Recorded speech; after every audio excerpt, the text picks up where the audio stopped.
the smartest man. Keeping it 100.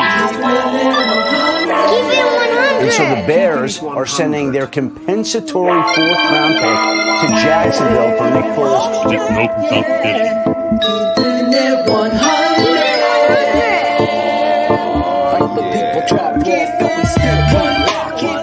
I know we need to run the ball more. I'm not an idiot. Keeping it 100.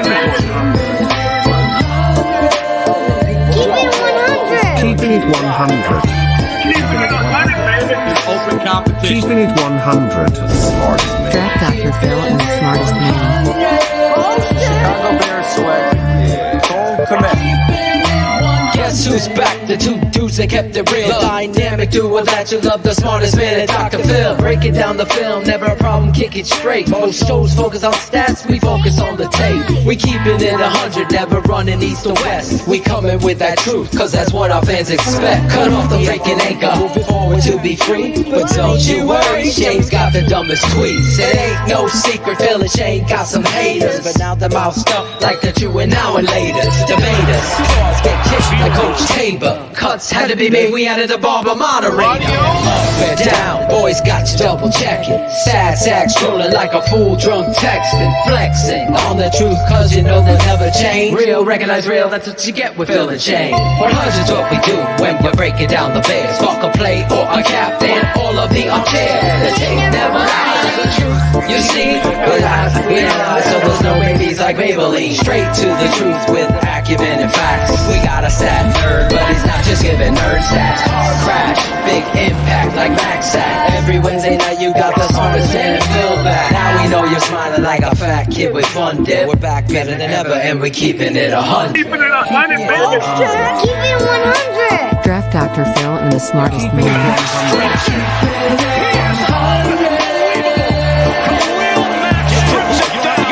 Keeping it 100. Draft Dr. Phil and the smartest man. Keeping it 100, baby. Keeping it 100. Draft Dr. Phil and the smartest man. Keeping it 100, baby. Keep it 100. Keeping it 100.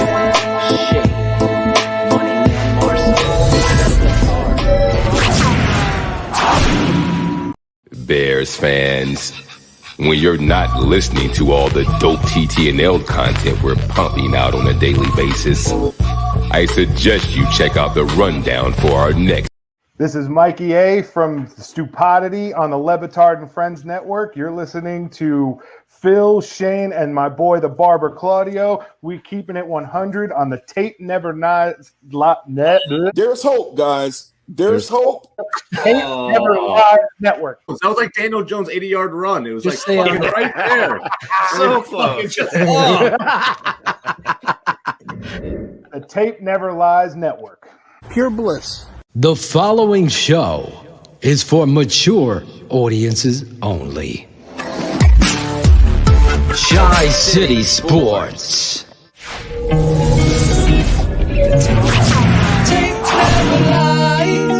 Previously on Keeping It 100. Singing, we will rock you. Yes.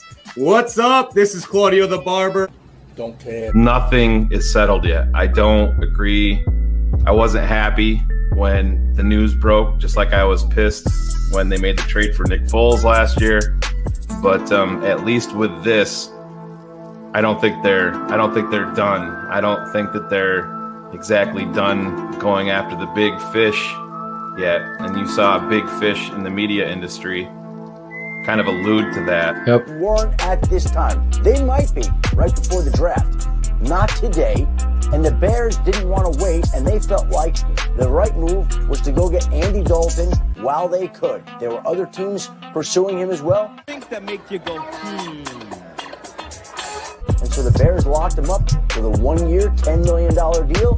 They basically moved on. And again, we could really get creative and imaginative here, Greeny, but remember this. The Seattle Seahawks also liked Andy Dalton when he was coming out in the draft. You don't say. You don't say. You don't say. Who was it? He didn't say. So if the Seahawks ever come around and change their line of thinking, maybe Andy Dalton could be a chip in that trade. So super quickly, because again, it was you to whom the agent gave the list of the 4 teams, and the Bears were on them, along with the Saints and the Raiders and the Cowboys at the time. Should we consider this a done deal now? You keep using the word today. Seattle's not in a position to trade Russell Wilson today. I'm honing in on that. There's hope, guys. There's hope. I hope there's hope. I don't think it's done. You don't say. No, I don't think I'm ready to say Russell Wilson is a Seahawk, will be a Seahawk. I just know how this league operates. You don't say. And again, I think that maybe they are inclined today not to move on from him. But I want to see the draft come and go before I'm ready to say that Russell Wilson will be a Seahawk this year. Meanwhile, back at Hallis Hall, The laughing stock is us, but we create that laughing stock by accepting it. And what people are doing to this quarterback, Andy Dalton, is a disgrace. And I'll tell you why. Not one of you know on the tape what Andy Dalton can bring. Some of you will say you do, but I'm going to break that down. Let's get into this Andy Dalton tape. You watched it on X's with the O's. So you're going to see some of these plays repeated. Here's Andy Dalton, 5-step bounce, feel comfortable. Look at him anticipate the opening where the receiver's breaking to the out, drop it right in effortlessly. And the reality is he the guy I wanted or you wanted? No. But burying this guy before he gets under center is a travesty, in my opinion. You're right. You're right. You were right. Thing in the first place. Phil, if you go back to 2017, and I'll actually defend Mitchell Trubisky here, but right after the Bears drafted him, he was at a Chicago Bulls game. Yep. They put him up on the big screen, on the Jumbotron, whatever you want to call it, on the scoreboard, and the entire stadium booed him. But Chicago fans didn't give the Bears' new quarterback that much love, actually. Some of the fans actually booed him. Wow.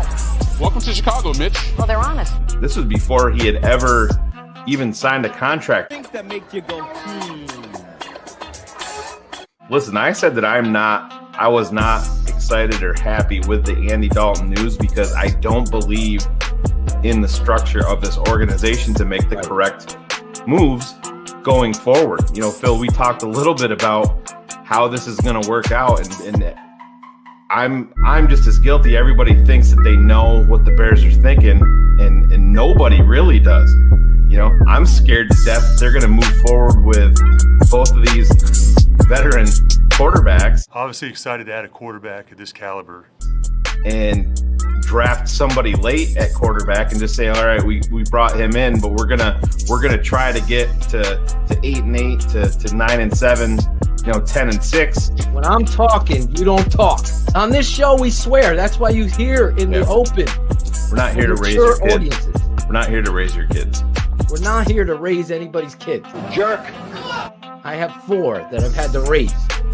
And I find myself, because of the Chicago Bears, swearing all the time. What did you say about collaboration? That was pretty fucking cool. Hey, that's what we do here, Mike. We try to keep it cool. Spelled my name wrong, Claudio. No, he said it wrong. He said it wrong, though. We all say it wrong. How do you say your name? Anthony, right? Not even close. Anthony. Anthony. Wrong again, idiot.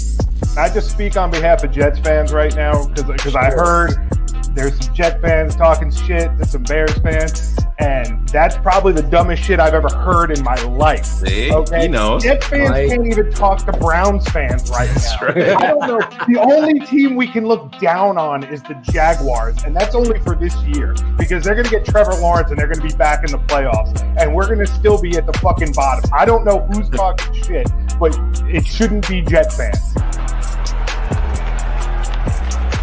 So you gotta hear that here.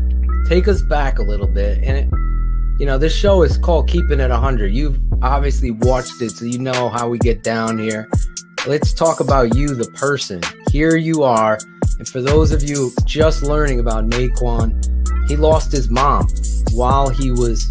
How old were you when you lost your mom? I was 21. 21 years old. And it really touched me when you talked about somebody capturing that picture of you at spring football, your mom reaching, I'm getting goosebumps thinking about it, reaching down to you, and that's the last time you saw her. How much does that motivate you, energy in you, and passion and desire to get you down to 315, but to get you in the league? Yeah, it motivates me every day. I actually have a necklace right here, me and her, that picture's right here on it. I wear that everywhere I go just to, give me that extra push. Sometimes I may not want to do it, but I know I have a good goal.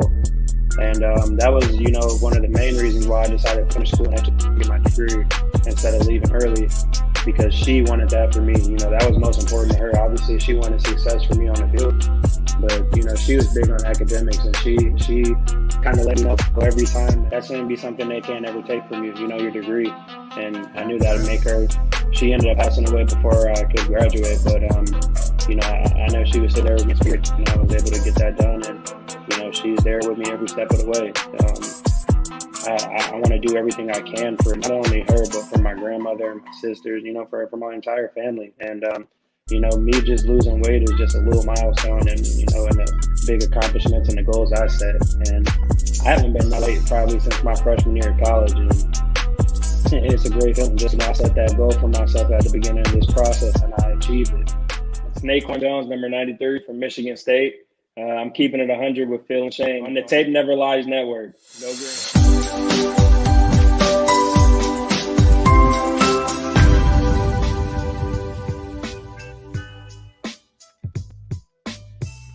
Yo, this is Claudio the Barber, and this is Shy City Sports, keeping it 100. Welcome to March Madness, aka Bears offseason. A lot of pickups, one big loss. So we're going to talk about that and much more. We got two Davises coming on. We got Under Center podcast host Kenneth Davis coming on. And then we got former Bears wide receiver Rashied Davis coming on. So let's bring in the boys. Shayne, please let me back on Twitter, Marsaw. And Dr. Phil. What's up, boys? I don't think it's happening, man. We're over a month now. I think that at Wasram app has officially where's Shayne's his taps horns that he used to have. He used to be able to bring those out. The taps is currently residing on Angelo Joe Marino's hype train. So yes. It is. Yeah. Every week when someone complains about our open, me and Shayne go 1 minute longer just because of that. Oh, so I don't get. Check out the comments on YouTube tomorrow morning. I think people you guys are so great, but I got to keep it 100. It's like starts the same way every time. Previously on Keeping It 100. That's what we do, and we give you what happened last week. Two great guests last week with your boy Mikey A. I'm not going to even try. And Naquan Jones, who had his pro day today. Shayne, did we get any news out of the pro day or not yet? No, we were in contact early this morning talking, and he was pretty hyped. I told him everybody that TTNL family was behind him, rooting him on, and just told him to keep digging and keep grinding. And he's very motivated. He's got that positive attitude, and he wants it, man. He's coming down the home stretch here. But for everything that I've kind of heard behind the scenes with Michigan State was that it went very well. So, but I'll get some official numbers from him here soon. We also had Tyler Coyle a couple of weeks ago, and Chris Jackal, our real producer behind the scenes. Claudio's the moderator trying to produce at the same time. Can you get the Tyler Coyle's pro day numbers were off the charts? A couple weeks ago, we had the former UConn/Purdue safety on Keeping It 100, and he really blew up the combine the other day. The pro day. His numbers were better than his other numbers. I think he ran a 4.39 at a safety at 215. I got some numbers. Yeah, I got some numbers here. Oh, you got some numbers for Tyler? Measured in at 6'209", 40 time, 4.36. 3.6, better Yeah. than I thought. Holy, that's Vert- world-class speed right there. Vertical jump, 39 inches, also the same height as Philotoshin. Broad jump, 11'1". 24 reps. 24 reps. of 24 225. reps. That's legit for a DB. Holy shit. Yeah. Tyler, Connecticut's finest, representing. Kid blew it up on his pro day. Holy he shit. did. That's a guy we really got to take a look at. You guys, tonight we got a great show, though. We always go back before we go forward. That's the reality of life, I think. You got to learn. The Chicago from Bears haven't figured that out yet. They just keep on going back. They're like Chris Berman. Back, 85. Yeah. The Bears. The losers. Speaking of that, hold on. Oh, Jesus. Look what I picked up on a pick there. Look at this. Oh, look at that. 85 Burn it. banner. No, burn it. Come on. I was pumped when I found Angelo that. would smack you. Listen, before we get to our guests tonight, we have a special guest, Claudio, Yeah, right? we do. This Hopefully guy it brings some hype. I know. does. We got to hear the hype, though. So hopefully we can hear the Hopefully we hype. can get him. We've had technical difficulties. We've been on the phone since, 8? Larry. There he is. Larry Who the knows when? Funkster Jones. Ooh, There Yes, he what's is. up? silky smooth voice. Coming through. Can y'all hear Larry, me? coming through. Love it. We can hear you. Yeah, Can you sound hear like you're on Mars. Can you hear me, baby? You look like Ted Phillips. Bear down, baby, bear down. What's up? Houston, Man, not a problem. hell with Ted Phillips. He should be ran out of town. Ted Phillips should be ran out of town for Pace and Nagy. Oh, yeah. What's going on, man? Bear down, hey, man. Keep it at 100. The tape never lies, baby. The tape never lies network. I want to tell all you Bear mates out there, this is the place to be when you want to get funky with the Bear facts, baby. Shayne, the smartest man. Claudio the barber. Draft Dr. Phil on the one, and we having all the fun bearing down. Rah! Yeah, baby. Keep it real. Keep it 100, baby. That's keeping it 100. Yeah, that's what I'm talking about. What's up? Talk about What's up? hype. You talk about Man, hype. Let me text man, you. look, I'm Larry, bring it on. look, I'm hyped. I'm hyped now. I'm hyped now because our front office is what are they doing, man? I don't even look. I don't do all that swearing, but when I see what they were doing, I'm like, what the fuck? What the fuck, man? They make me want to cry. They make me want to cry. They make me want to scream. They make me want to just yell out, "Oh, Chicago Bears! What are you doing, front office?" They got to get it right, man. And now they're gonna let Pace actually go into the draft and pick another quarterback. I don't get it. Yeah. I don't get it. Larry coming in. I don't understand it, as man. Lauren, the voice of the network. You hear him in every intro. That's it, man. He's saying you're coming in with your hair on fire. That's why you got your Bears hat on to tap that out. You talk about. I always say people gotta come in. You got hype. Man, I started coming with my skeleton mask. Started coming with my skeleton mask on because the front office is dead. It's probably that's probably what I'm gonna look like by the time we get a front office that knows what the fuck they're doing with this quarterback situation. Larry, I was I'm hoping like a damn skeleton. I was hoping you were going to come in one of your costumes. I seen one of your costumes in one of your videos, man. You go all out. Yes, he does. Oh, we don't. Now, we definitely gonna get to doing that. We definitely gonna get to doing that. As soon as I design some bear mask costumes, I can hook it up. Now, Larry, Look we it up, gotta man. get you some TTNL Man, you swag guys are- out there. We gotta get you a shirt or a hoodie. I What know- would you you know what? like? I'm buying for you. What do you like? Hey, look, What do you? yeah, Yes. see, that's the part. I'm humble as hell. I ain't with the. I like to pay for it to help you guys out. No, I gotta buy the stuff. That's my thing. Oh, Larry, That's no, my. listen, no. This is if Bill's my buying, treat. just say one of each. One of everything. No, one pick, then Claudio buys 3. There you go. Claude's Barbers make cash, straight cash money. Don't let them fool you. The Yeah, government oh yeah. knows. Yeah, dude, my barber just went up to $30 a haircut. So yeah, I know they do. Yeah, Yeah, that's I cool. went to the T-shirt's barber good, today. man. T-shirt, hat. I'm gonna get you a T-shirt. Yeah, you look like it too. You look like. We'll get you a hat, and we'll be good, man. Let me just play why, and then we'll get back into you. I want to show you the video that you made again today to hype up the show. Oh man, you guys are crazy. Yes, the Tape Never Lies Network. Hype it up, man.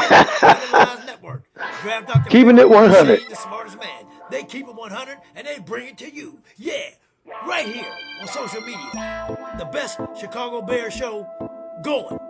With Bears coverage, Bears film work, Bears interviews. I mean, free agent frenzy coverage, the draft coverage coming up pretty soon. The Tape Never Lies Network is the place to be. Become a member of Patreon for $7 a month and you'll get more info, more film studies. Tape Never Lies. Breakdown of players. Oh, it's on and cracking. The Tape Never Lies Network. Grab Dr. Phil and Shayne, the smartest man. And I want to tell you something. I love these two brothers, but don't tell them I said that. Keep it 100. The Tape. You're now in tune with the Tape Never Lies Network.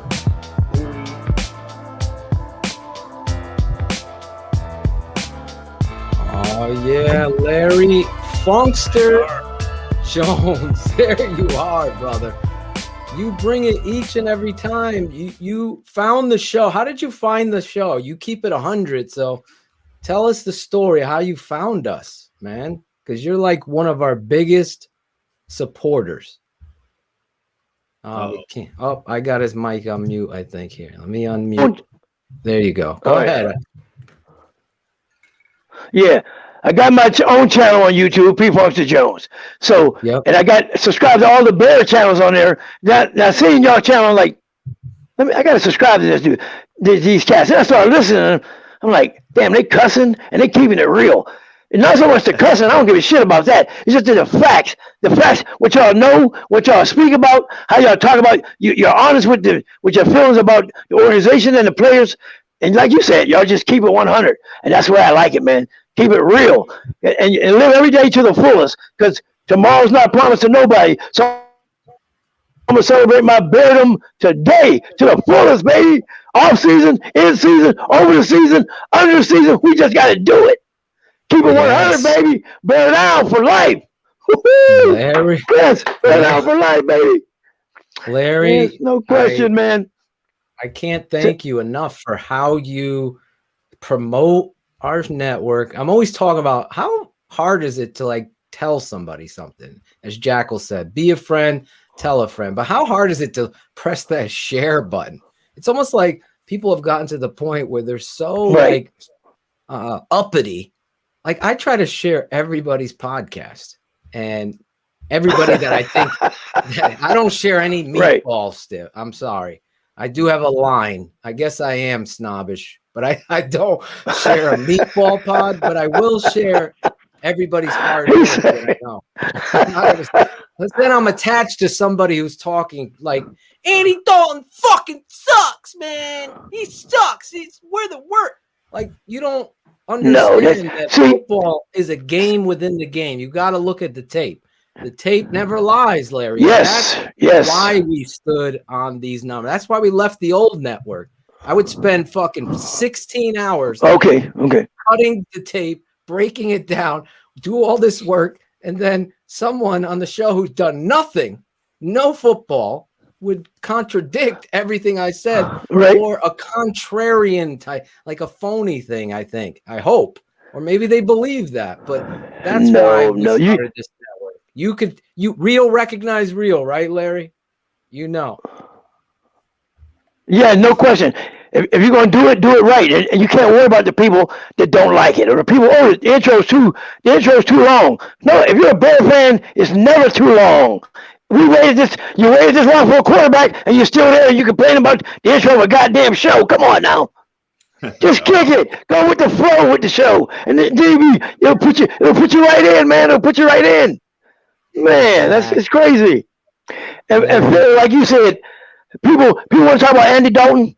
I want to tell them about this. Once they don the navy blue and burnt orange, I love the guys because I have to support them. I'm not going to be watching the game hoping the guy sucks, right? What kind of stuff is that, man? Bear down with Andy. Give him a chance. We didn't give everyone else a chance all these years. Give Andy a shot. You It's his turn. speak my language, brother. I know you're in the PA, Pennsylvania, representing the PA. You're surrounded by sir. what, Yes, sir. Eagles or Eagles fans or Steelers fans or both? What do you? Steelers fans. Here, Steelers fans, Steelers. This is what I try to tell people. Now, I watched them Super Bowls. I was here. I'm 60 years old, so I've seen all that. I argue with them people all the time. The Bears have 9 championships. They got 6 Super Bowls, but you can't tell them nothing. Oh, that don't mean nothing. They weren't Super Bowls. Well, they were championships. We still got more than y'all. Shut the fuck up. That's what I tell them. Just be quiet with that championship talk, man. I just tell them, shut the fuck up with that.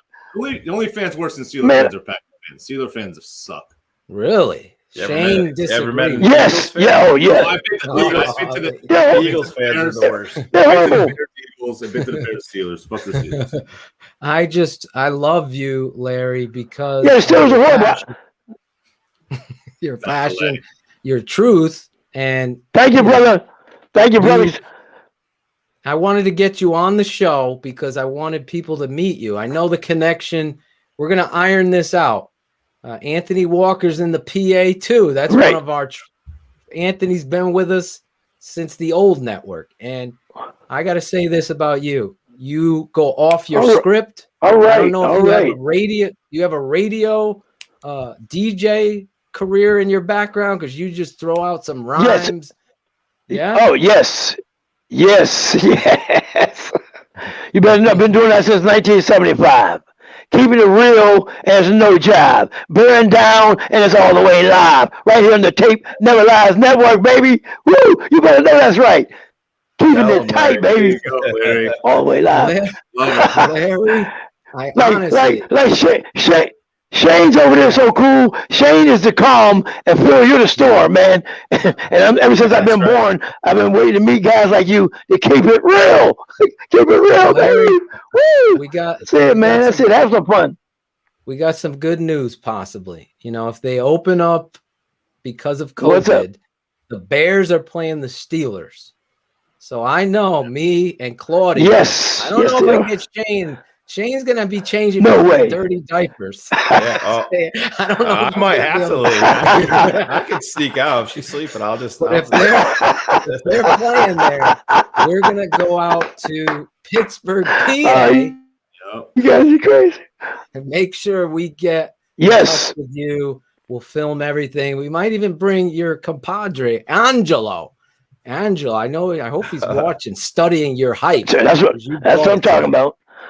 Well, Larry, Chris Price will be here with me. It's on, man. It's on. Yes, I will talk to you. Go ahead, Phil. DM me your address on Facebook.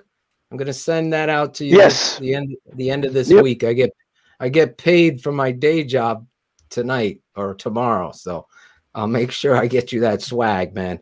I can't thank you enough for coming on. We're gonna have you on again, okay? Woo! Thanks for having me, man. Thanks for having me. Yes. Absolutely. We got our Funkster. We thank you so much. That's Larry. Great job, man. The Funkster Jones. We got so many drops from you. Woo! Thanks, Claudio. You're the man, Thanks, Larry. Claudio. You're gonna get some more too, man. Gonna get some more. I ain't done. I know. Keep making those. Keep making those great promos. God bless. You three guys, you got it. All right. See you, Larry. Larry the Funkster Jones, Claudio. Did he have fucking go crazy right now? That dude brought the hype. Like you said, Angelo, man, he got to step up his game. Yeah, he's like a fucking bottle rocket coming out of there. It's like, forget a bottle rocket. He's like the fucking hurricane. He's like a one of those things. I don't want to say the wrong one that blew up. Oh, you're talking about the fucking like the M80 thing? No. You're talking about? What'd you say? Rocket ship. Oh, bottle rocket. No, yeah, right. The fucking space challenger shit. What is this? Space shuttle? Shuttle thing. That fucking dropped out of my head, man. The space shuttle. I don't want to offend anybody. We go from talking Ted Phillips and that. Yeah. Whatever you want to call him, the Funkster Jones. That's quite the Ted. He looked like Funkster. You know, he looked like Ted with the Xbox. Mike, you're the president, CEO, been stealing from the Bears since 1981. Ted looks like Milhouse, right? It's Milhouse. Do we have a picture of him? No, real quick. They'll copyright us. You know how that goes. But they got that though. There he is. There's Millhouse. Yeah. Super bad. There they are. The collaboration crew. Guys, we got our first guest here. And this guy, we're gonna do it our way. You know, Claudio, we always do. Kenneth Davis. Let me just say this before. My boy Sean Sierra and Maya, and Sean and Maya in the morning, Ivan over there. I love those people. They're family. Like I said, on this network, I know all of you guys love this show. Football is my life. The Chicago Bears. Shayne and I have been friends. You know the whole story. And then our energy, real recognizes real, and energy and friendship and compassion. You want to help everybody. You don't. I hate snobby ass, punk ass bitches. I just do. Those blog boy trolls that just all about self. This guy, I'm so happy for. I really am. He's Under Center Podcast. He's taken over for our friend JJ Stankovitz. And honestly, I met this guy through Sean and I clicked right away. Like, I didn't even know he was on the Under Center podcast. I was just like, Kenneth, got to have you on the show. Keeping It 100 with me and Shayne and Claudio and the crew. This is way back. And now look where he's at. And let's introduce him, though. I wanted to say that first because I love this dude. I'm going to be interested to see what he feels. So let me introduce him in the tape never lies way. Bears fans, when you're not listening to all the dope TTNL content we're pumping out on a daily basis, I suggest you check out the rundown for our next guest. This guy is the new host of the Under Center podcast from NBC Sports Chicago, the host of the That Davis Show and Flippin' Friends. But tonight, he's going to turn the hosting duties over to Phil and Shayne, so he can sit back and chop it up with the fellas and talk some collaboration, Chicago style. TTNL fans, he's Kenneth Davis.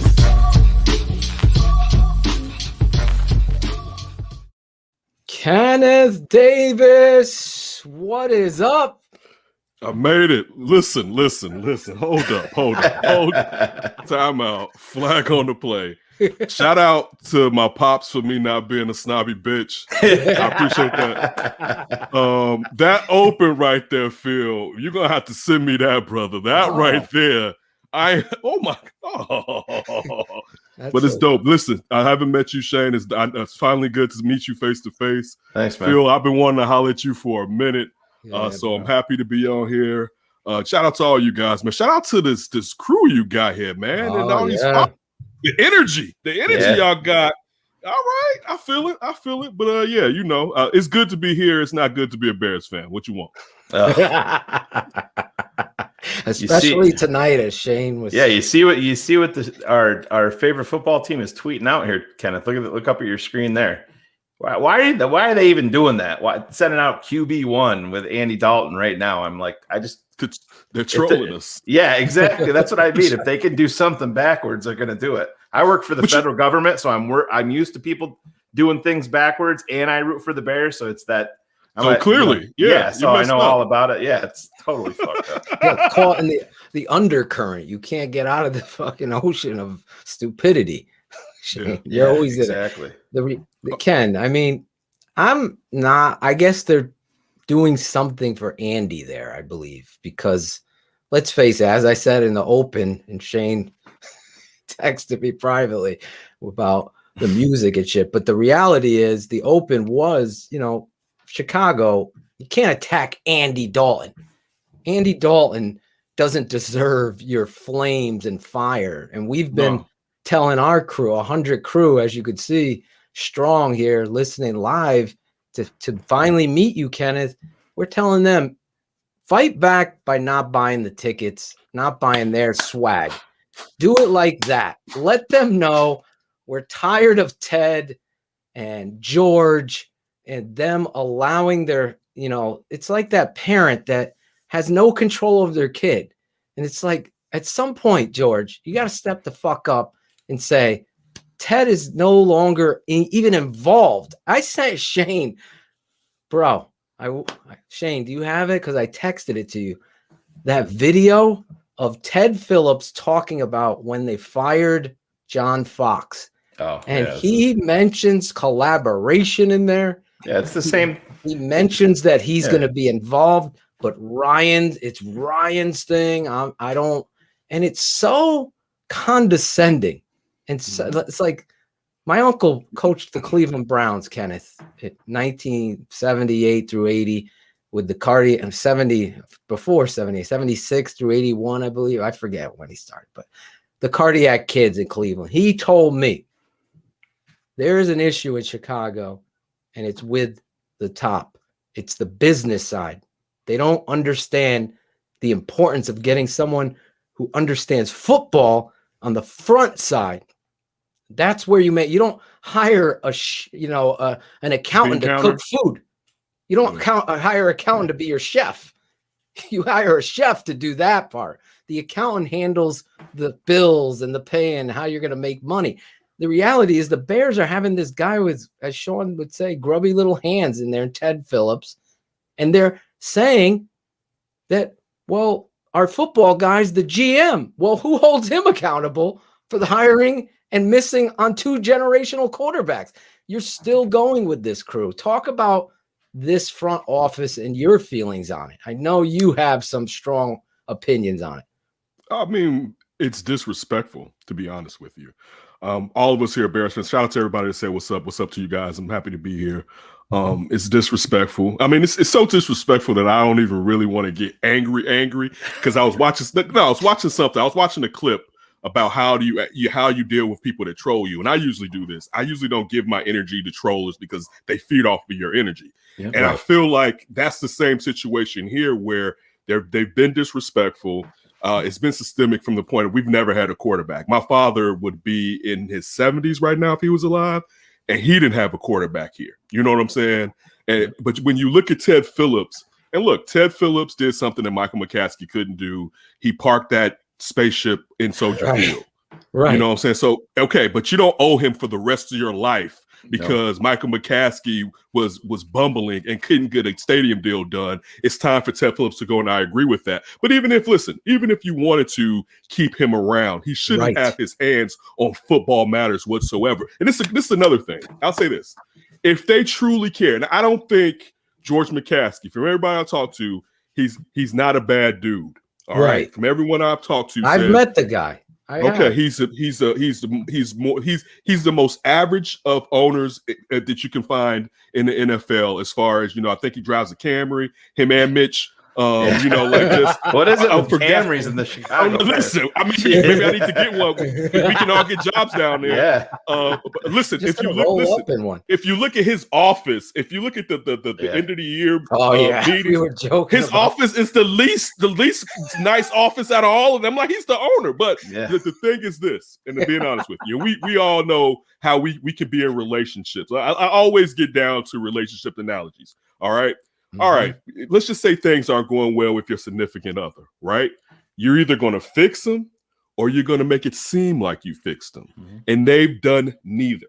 So at this point, when at least you can give us a quote unquote football person, even if you want to keep Ryan Pace, inserting someone over him. And if he didn't like it, then he needs to go, but even if you didn't do that, you should at least give us the illusion that you were doing that.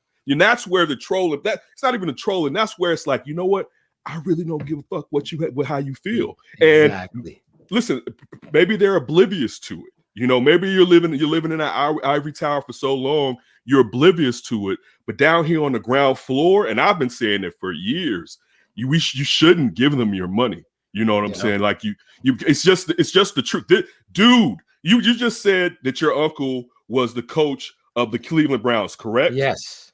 I can rattle off at least 4 good to decent quarterbacks they've had in the last 50 years. Otto Graham, Vinny, Bernie, even if you want to Brian Baker Mayfield. Brian Sipe was his guy. Okay, I don't know the right. I know the Sipe, but I don't know the Sipe. He has a lot of records there. Okay. But listen, look at the guys I just named off. Now we're going here. I'm going to say what? Red Grange. I'm going to say Jim McMahon, and Jim McMahon isn't as good as Bernie or Vinny, all right? And then I'm going to say Jay Cutler. dude, it's effing ridiculous. And that's just one thing. And then this is the crazy part too, just looking at what they're doing now. I feel like they're trying to hit us with another Emery Trestman situation, because it's like, you know what? That defense looks pretty good. How about I dismantle it? And you know how bad that went. And I get it, Bears fans. Back then, I was like, man, you know what? I want sexy. Give me an offense, right? Yeah.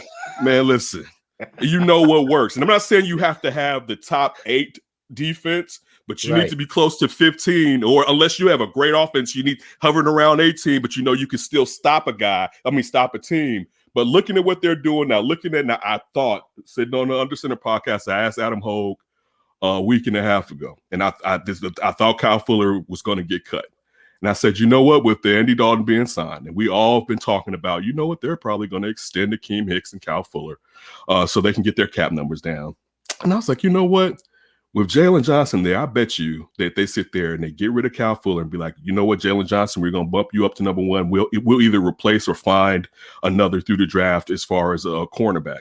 And then when the Akeem Hicks stuff started popping, I really became agitated, because Akeem Hicks really was the first pillar of this defense turnaround. Don't forget, getting back to that Emery Trestman era, how bad the defense got. You know, like, and that's the fear that I have, that they're going to do so much damage before they're kicked out of here that it's going to take the next regime a long time to fix it. And the fear of what they may do in the draft. You know, like, I'll be honest with you. A part of me wishes they would just stand pat and not give up equity, in hopes that finally they would replace these guys with someone who has done this job before, as far as being a general manager or a team president, all right, has done this job before, can fill out the ranks, and has all the draft equity they need to go out and do a real turnaround to have a team that's sustainably contending. You know, why is it here? And it's my last part of this rant, getting back to what you're initially saying. Why is it with the Chicago Bears do we accept that maybe every 15 years they can have like a 3 to 4 year run where they can get to the Super Bowl? You know, that's really unacceptable, to be honest with you. You know what I'm saying? And we sit here, and this is the team. Listen, I'm here in Chicago. This is the team we love the most, and we eat this shit up like it's going out of style, and we just take it to the face every Sunday. Last year was one of the worst. Dude, we've all sat there through bad Bear seasons. I'm talking about late 80s. The only thing on offense was Waddle holding on to the ball and getting knocked out. All right, I'm talking about rooting for Harbaugh. Like, we've been through the lean years. You know what I'm saying? But last year, I felt was worse than any of those years, because of the amount of talent they had on that team, and that 5-1 felt like such bullshit. You know, like, you feel like, when have you ever been so stressed on a winning streak? Like, every game, you never were elated. You were always holding on, white knuckling it every damn game. Yeah, and it just felt. And I'm talking about when they're winning. I'm not even talking about the 6-game losing streak. Now, that was a blessing. If I was George McCaskey, as soon as we got through the 6 games, I would have went down there and say, put every scrub in there. All right, like a real owner is. We're going to sit here and get some draft equity. I may let y'all stay around. All right. I wouldn't have, but I would have lied to their asses so they wouldn't do anything to mess up my draft. But I mean, that's just, that's putting football first. I've said this. Think about this. And I said this on another show. I'm going to say it here. You're the grandson of the guy who created the fucking league. To not know football. Again, okay, you might like fishing, whatever the fuck, but you're the owner, grandson, and you don't know football, and you don't know people around the league. You got to hire Ernie, the shoe salesman of Corsi. You got to bring pieces of other people's teams and try to say that that's your culture. You're the Chicago Bears. You're the fucking reason there is an NFL. And out there, you're preaching in such condescension at the end of the year. Even his office, as you said. Here's fucking Ted Phillips' office. Looks like the goddamn Trump Tower.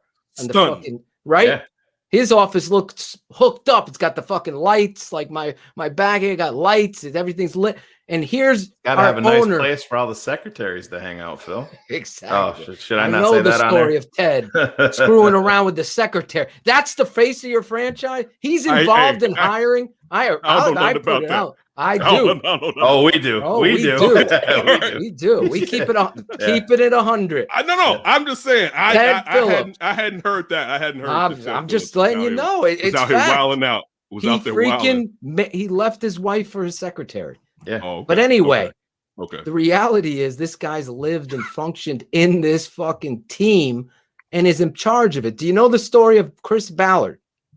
Yes, I wanted him to be the general manager. But do you know his story? That David Kaplan confirmed what was told to me.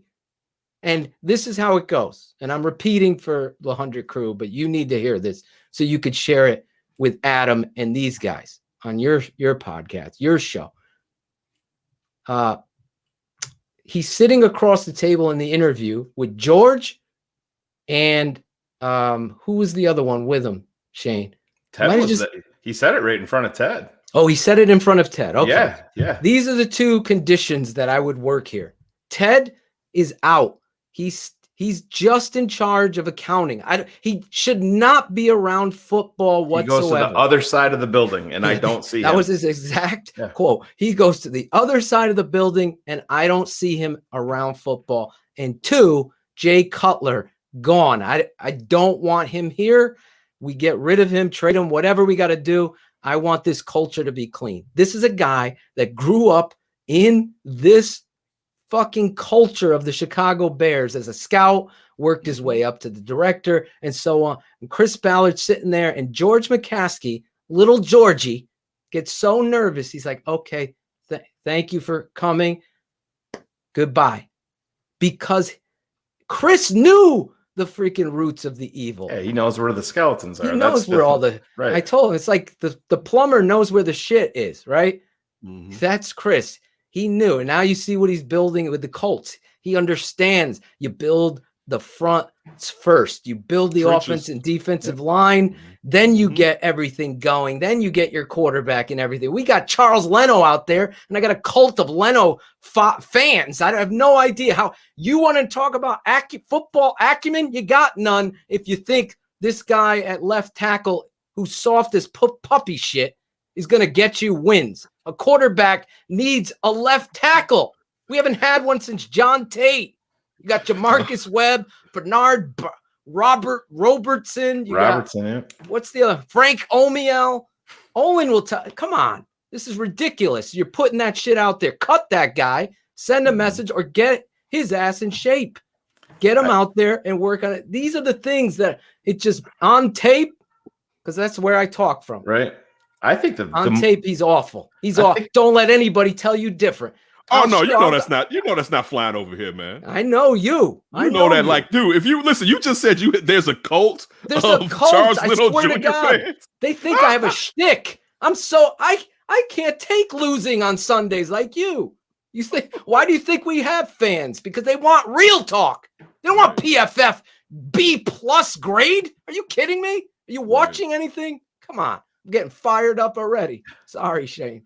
No, I think the most important thing, and listen, you're not going to change ownership.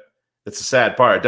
Yeah, you're not going to the games, all that stuff. The Bears have sucked. I'm 44 years old. They've sucked essentially my entire life. I always laugh and I'm get painted as the anti-Mitch guy, but everybody looks back to 2018 with Mitch like it was some superstar type season.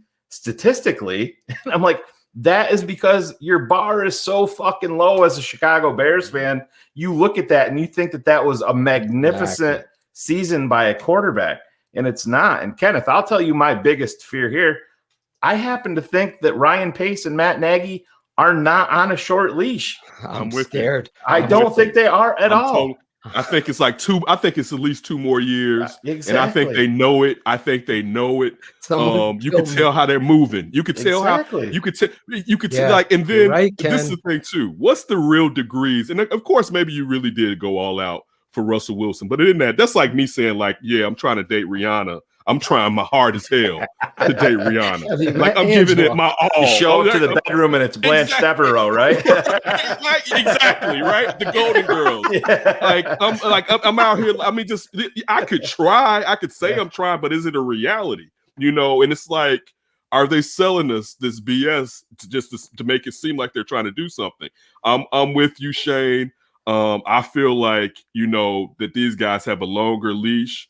And the crazy thing is about this, I don't understand. This is a business.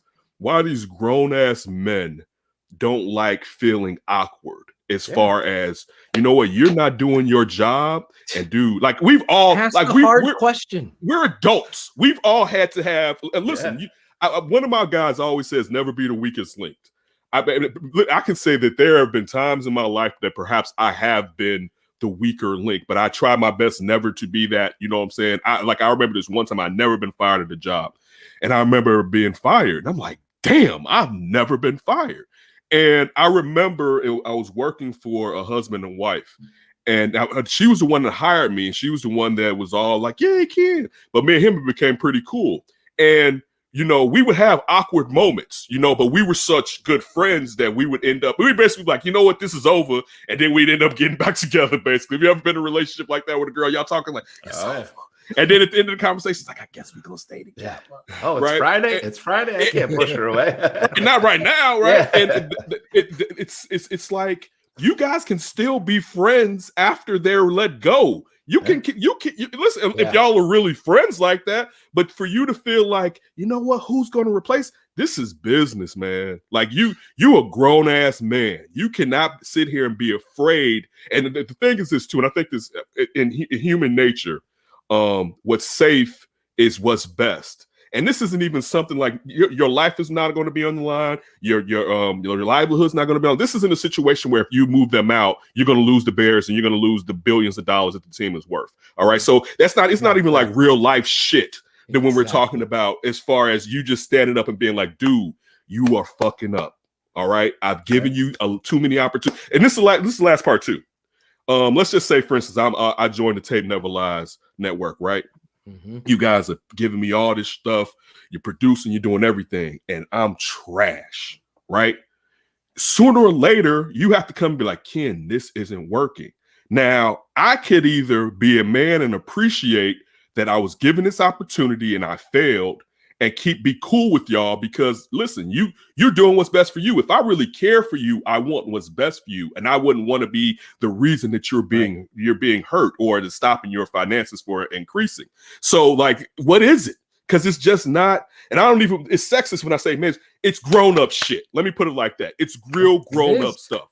This is a failure. You have said, listen, Ryan Pace, all right, who I think Ryan Pace is better at his job than Matt Nagy, but that's not saying a lot. That's not saying a lot. But Ryan Pace has agree with you. Had way more opportunity. And really, if we're talking real talk, he's had 100. He's had one winning season. Because in all fairness, we really don't play that 8-8 shit. Now I'll give you like this. I'll give you 1-8-8. When you get to two of them, nah, son. And both of them weren't really even 8-8. They went on a 6-game losing streak. They played that as a positive. Yeah, exactly. That's how condescending. Who else could come out of this but us? Who could come out of this but us? It's like fucking George Costanza laying under the fucking the desk all week. Well, the shift's over, guys. I did my job today. That's what we got here. I can't believe. I love you so much because you keep it real. That's why I wanted you on this show. There's a culture that Bears fans, our 100 crew, is strong, and it continues to grow, as you could see. And I bring on guests that I scout, Shayne scouts, that are going to be good, and they're not going to be soft. And I really believe as the fucking chat room is blowing up, they get it. They get that George is too soft. And I want to say this to you. I want to ask you this. And I always try, even if I don't look for fucking blue check marks, or if you're verified, I don't give a shit. It's the guy who said it to me that I try to recognize everybody. I try to talk to everybody because you never know who's behind what and who's where and who's going to help you. That's my father taught me that. Surround yourself with good people and treat everybody fairly. Here's my truth. And it went from Sylvie from ESPN 1000. He had a conspiracy and he said, Well, Ted got them the fucking spaceship on the, you know, the lake front. And once that happened, Virginia gave him a lifetime commitment in job security. And thus, George is too much of a pussy, pardon you or anybody that's offended by that, but it's to stand in the pocket and deliver the truth. You're saying we could be friends. You not the side. Definitely. It's go ahead, Shane. I'm sorry. No, it's fine, man. I just, you know, we've talked about it here, Kenneth. You even mentioned it. I said the bar just, it's not just an organizational issue. It really honestly goes to the fans. It drives one of my biggest pet peeves of being a Bears fan is I'm from New York. Walk down the street and somebody sees I have a Bears hat on and they say, "Duh, Bears." It drives me insane. In that mentality of 1985 and the SNL skits. I mean, it was cool when it was happening, but that's what this organization hangs their hat on. And it was 1985. You know what I mean? I was 9 years old at the time. I'm 44 now. We get one season and then it's always the other way. It's right backwards, and it's everything that is mediocre is completely accepted here. It's going after Nick Foles because, he knows Matt Nagy. He knows the offense. The next year, it's Andy Dalton. Well, he knows Bill Lazor. He knows the offense. And they're going to do the same thing. Damien Williams is a good running back, but going out and he knows the offense. He's a fucking running back. I don't give a shit if he knows the offense. You know, it's this entire organization. It really needs a clean sweep, but unfortunately, it's never going to happen because you can't change ownership until you know who all the way up top. Maybe from what we've been told that the grandkids and everybody show up, you know, once a month with their hand out for their check. None of them really give a shit about football. And that's what I always laugh when George was put on the spot after the collaboration presser saying, well, George, you know, I think it was Potsy asked him, you know, you're talking about football decisions being made. Well, who's helping you make those decisions? And he says, well, we hire the guy that makes those decisions. Well, that's not good enough because you don't know what you're doing, George. You know, exactly. But then you're going to go out and tell the masses that Ted Phillips doesn't have any input on football. No, he obviously does. He's part of the process that's hiring the general manager. You're not going to talk about when he nixed the trade to move up for LaDainian Tomlinson in 2001 because of money. And then he nixed it to move up at the end of the first round for Deuce McAllister.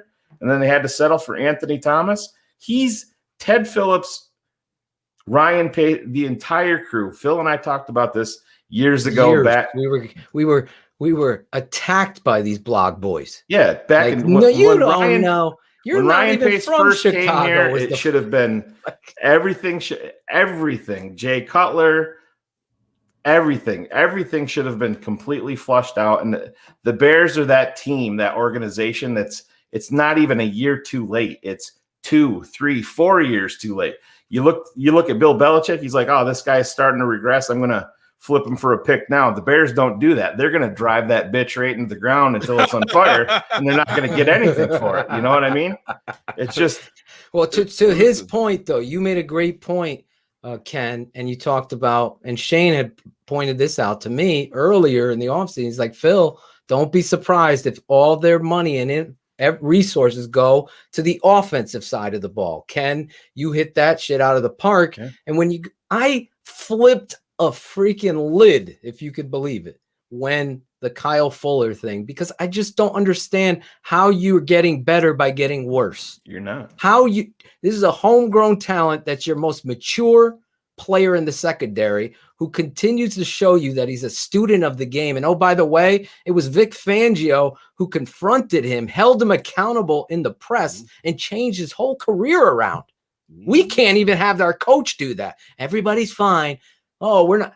You knew damn well you had no part of Mitch. So you go out at the end of the year, we're moving on from Mitch. I fucking respect you now as a football coach because you told everybody in the locker room, you could say whatever you want about Ditka.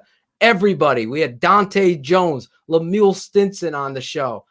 Tonight we'll have Rashied on. They'll talk about the coach. Do you respect the coach? Dave Wanstead, Dante Jones told me, lied to his fucking face. You know, as a person, that is the most difficult thing to deal with when you're giving your body. I was about to say that when you're putting your body on the line, exactly, that's different. All right, when you're risking, and you can say, man, these guys are getting paid.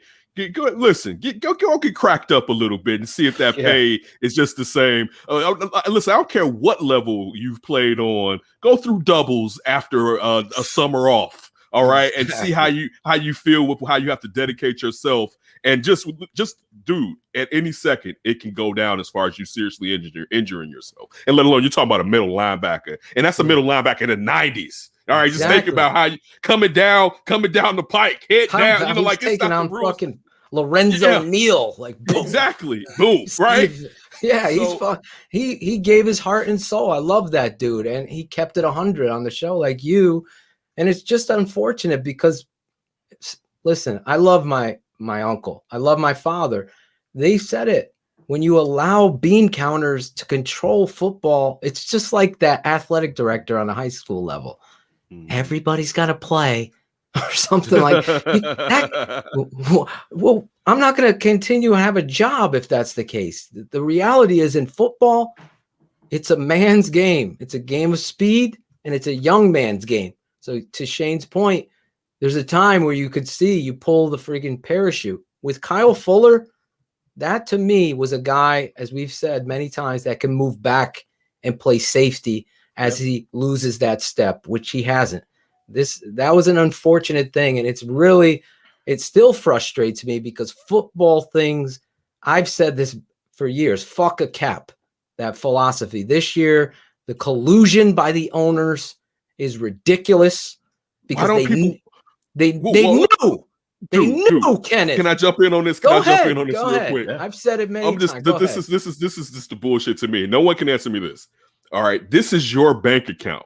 You knew before the deal came in last week. You knew the new TV money was coming in, right? Exactly. You could spread this out for a decade and it wouldn't even hurt you. Why are you? Is this what you're talking about, the collusion? Why are you coming down and hampering it down this year? You're doing it just because owners are being cheap and they're using the pandemic as you have a new bag. They have a new bag. Papa got a brand new bag. They got a brand. It's shiny. Listen, it's a Mel Birkin bag. Yeah, that's how crazy it is. Right? Exactly. They have a new, and you're telling me that the cap has to go down, but next year it's gonna get no. You can sit. It doesn't have to be as large as it should have been. Yeah, but you could have just stayed the same. Even if it just stayed the same. They totally went like this. And exactly. These all guys signed on for it. It's like having a job where you're making, just to keep it in, I'm not talking multi-millionaire and billionaire terms, but you have a job where you're making $150K and then they back you up and you're making, 147. And then you're going to go to where you pay your property taxes and said, I made $3,000 less, so I'm going to have to pay less in taxes. That's just the way that it works. It's not like that.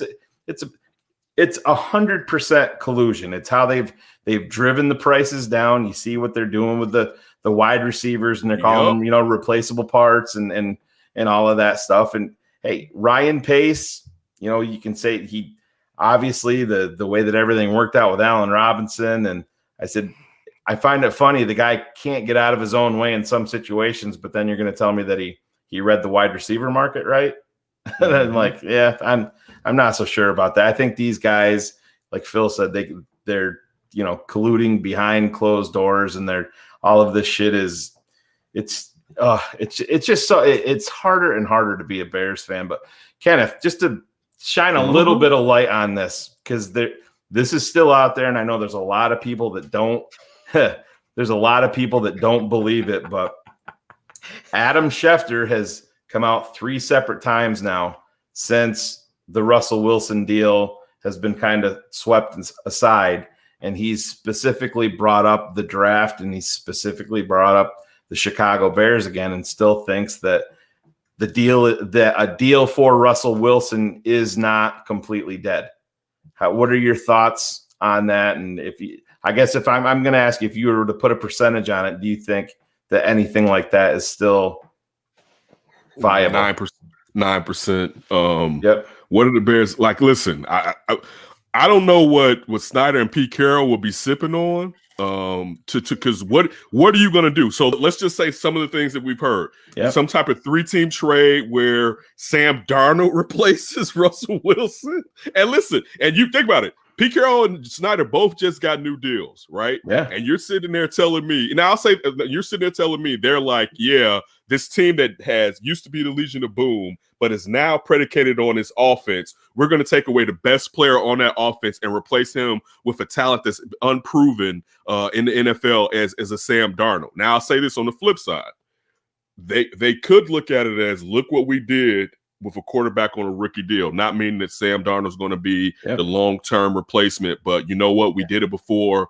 Maybe next year we'll get us a guy, and now we can start putting money back into the trenches and the defense, and like we did with Russell. I think it's 9%, Shane. I guess, to be honest with you, it'd be cool, but then I feel like, hypothetically, if Russell Wilson ended up here, you wouldn't be able to protect him, right? And then, first of all, what's his motivation for coming here? Because offensive line isn't like that. I don't think it's just strictly football, Kenneth. And that's I think it's market. I think it's it's and I think his wife has a big. I'm with you. A big play in this. We talked to Cap about it. I think social justice movement. I mean, he's big into that, and speaking on that, and like Cap said, and it makes a lot of sense. What better place to kick that off than in Chicago? Russell, I don't know. Legend. I don't know about that. I'm here. Russell, you better stay off these South Side streets. Oh, yeah. Right. No, but you're right. You're right. He could be. But I mean, if even with that would seem like lip service, and I don't even want to just like that. I mean, that's crazy. But yeah, I think it's the market, to go along with what you two are saying, is the reason, because clearly the Seahawks are a better team than the Bears are right now. So and you got DK Metcalf, and you're just like, yeah, DK deuces. Let me say this to you. This is the scenario, because I put a little higher number on it. Here, I know Pete Carroll likes Andy Dalton. They liked him coming out. So he becomes that, that bridge quarterback. Here's the deal now. I'm Schneider. To your point, we could afford Andy. The rookie deal will get us time. Andy's your guy, Pete. I know you love Andy. You loved him coming out. You've loved him. You think and this is true. I know this to be true. And Adam Schefter said it too, twice now. Pete Carroll really likes Andy Dalton. I broke down 30 minutes or 25 minutes of Andy Dalton. I'll tell you, he's a hell of a lot better than anything we've seen here since Eric Kramer, fundamentally. That's my truth in the film. And now I don't put my name to anything. I do that on the patron side. But anyway, Andy Dalton, Pete Carroll, okay? Here's the deal. Schneider says, listen, we like whatever. Justin Fields, Ryan Pace, get on the phone, draft. Everything happens during the draft. Nothing's happening before. Ryan, Justin's there. You trade at Justin. You give us Dalton, Justin, and next year's first round pick. We'll trade you Russell. Well, it's going to cost you the next year's first round. How you going to get Justin? Yeah, you're going to trade up. You're going to have to give up. That's why next year's first round is in that, because you have to understand, as Schneider, you're getting the two quarterbacks. I think what you have to look at too is, if it's just to play off of Phil's potential deal, the draft, you're going to give up the draft assets to move up for Justin Fields into that territory. But if you're sending him back to Seattle in the deal with Dalton, I mentioned this to Claudio, you see these signings that the Bears, they don't have a bunch of cap space, but you're looking at these signings that they're making with the limited cap space. And what are they? They're depth pieces. They went out and got Christian Jones. They went out and got Damien Williams. When you're signing depth pieces right now, pre-draft, what is that telling you? That you think they're going to go out and that is telling me that you're not going to have a lot of draft picks on draft day. Exactly. So you're signing your depth pieces right now. That's a very good point, Shane. That's why you are the smartest. I'm not discounting it. I know listen, you can say what you want. 1 year deals. Ryan Pace has fucked a lot of things up, but one thing that you cannot hold against him, the dude is not afraid to swing big. I mean, we've seen it with he swung big with Mac. Well, he went out and paid Glennon, and then he did the shit with Mitch, and then he does it with Khalil Mack and Mike Glennon. This is the way that I look at. I do agree with Phil. I think this has given Seattle more time to settle down. They got to assess. Concentrate they didn't come on into these rookie this. quarterbacks. Exactly. They didn't come in there saying we need a rookie quarterback. Kenneth, you're going to deplete your team, and then I've said to Phil, you're going to take you're going to take a step back. Soul with some of these trades. Everybody always says, "Well, Chicago doesn't have enough bullets." So if I'm coming to you, if I'm able to move up, say if I'm able to move up with Cincinnati or with, I don't know if I'm think Atlanta should be probably in the quarterback game, but just say if they're up and they're in, I think probably Trey Lance could be the guy that Seattle wants, but right. We'll just throw Justin Fields, whomever. Yeah. But if they are able to move up and get one of these quarterbacks for Seattle, and then you're saying, well, what bullets does Chicago have? You're sending them back the young quarterback. You're sending them back a bridge. And unfortunately, then you're talking about a guy like Roquan Smith that would be added to the deal. That's two giant pieces of the puzzle. But I mean, I hate to say, listen, you better be able to find another middle linebacker. I mean, well, you should be. They signed Christian Jones. No. That's what I'm saying. You're going to see a fundamental shift here, and I know people are going to be pissed. But listen, I'm not letting an off the ball linebacker prevent me from getting a top 5 quarterback. You just listed. You just can't. All these quarterbacks. I did a fucking. I love Roquan more than anybody. He's a fantastic player. Shane Matthews. Moses Moreno, Jeff Blake, Jeff George, Cordell Stewart, Jim Miller. You keep going down this lick. Cade McNown, Josh McCown was a breath of fresh air. That's who I compare, by the way, since Andy Dalton, Josh McCown. You like Josh McCown? You need to subscribe to our Patreon channel. Oh, look, right on the bottom screen. Look at that. Great job, Jackal. Those are your quarterbacks. Let's let it keep scrolling. I forgot about Jimmy motherfucking Clausen, for God's sake. Holy shit. The reality is there's a lot of names and not a lot of production there. And really, if you're not a patron member, you want to see 25 minutes. I just took tape to show you. I didn't cherry pick shit. I looked at Andy Dalton, and you see the fundamentals, the accuracy, the anticipation balls. He's able to move a hell of a lot more. The best comp I can give you is Josh McCown, and he's a heady game. I could see why a coach, my father goes, Phil, we did an X's with the O's on our patron side where me and my dad break down tape every Saturday. My dad's like, this is the guy, because he's a Patriots fan. This is the guy I wanted in New England. And you could see it.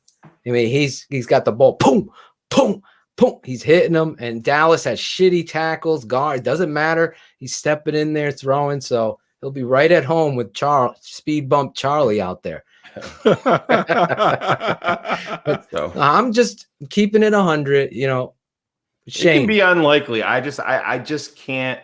I can't count it out because I just thank you, Matt. I think that there's these guys. I think they're just gonna sell out and try to go big at this position, and I think that's. I mean, come on. We all know that Andy Dalton isn't the answer, and if you're at number 20, are they going to sell out and go up and draft Justin Fields for themselves on a chance, or are they going to sell out for a proven guy? Yeah, that's the next. How much? So it's going to be. How much is it going to be to go up into the top 8? Kansas City moved from 27 to 10 and gave up a future 1 and a 3 for Patrick Mahomes. And we're not going to be that lucky. Oh no. Yeah, because they know your desperation and your desperation. They see the Bears pull up. It's like, oh, it's 2 number 1s out of back. Hey, don't pick up that phone if it's not 2 number 1s. I think you got to look at it too. Number 1. You look back at a team like Philly when they went up for Wentz. They didn't move up once. They moved up twice. They moved up early before the draft, And then right before the draft, then they moved up to number 2. So I think that there's options out there. And I know this is what I said. I love all of our listeners, but there's so many. I mean, I saw somebody in the chats like, we can't trade Roquan. Well, no, yeah, you can. You can trade Roquan if you're getting a fucking top 5 quarterback. This is where everybody's thinking is flawed as a Bears fan. I'll get you an off-the-ball linebacker. I'll draft one. I mean, Danny Trevathan is most likely he was drafted in the 5th round, and he was really, really good. You know what I mean? We have a linebacker we love in the draft. A couple of them in this draft. I can tell you right now, the kid from Michigan, the kid from Missouri. You're about to pay Roquan too. I mean, and instead of giving a middle linebacker in today's NFL a boatload contract, he's going to reset the market. He's going to reset the market. This guy would trade his kids for fucking Wilson. Daniel Potter. Quite honestly, and this is the thing, and I probably shouldn't even have brought up Roquan for that fact alone, Kenneth, because they have Bobby Wagner there. His extension is actually kicking in this year. The guy that they're going to be looking at in Seattle, and we all know it here in Chicago on defense, they're going to be looking at a guy like Jalen Johnson because they love their big physical corners. That guy is under control for 4 more years. Then you're depleting your secondary even more. I hate that. No, but it's listen. Give, and I'm not even really like full bore. Like, man, I need me some Russell Wilson, but it's just been so bad. Give it to me now. All right, put it in my arm. It's just been so bad.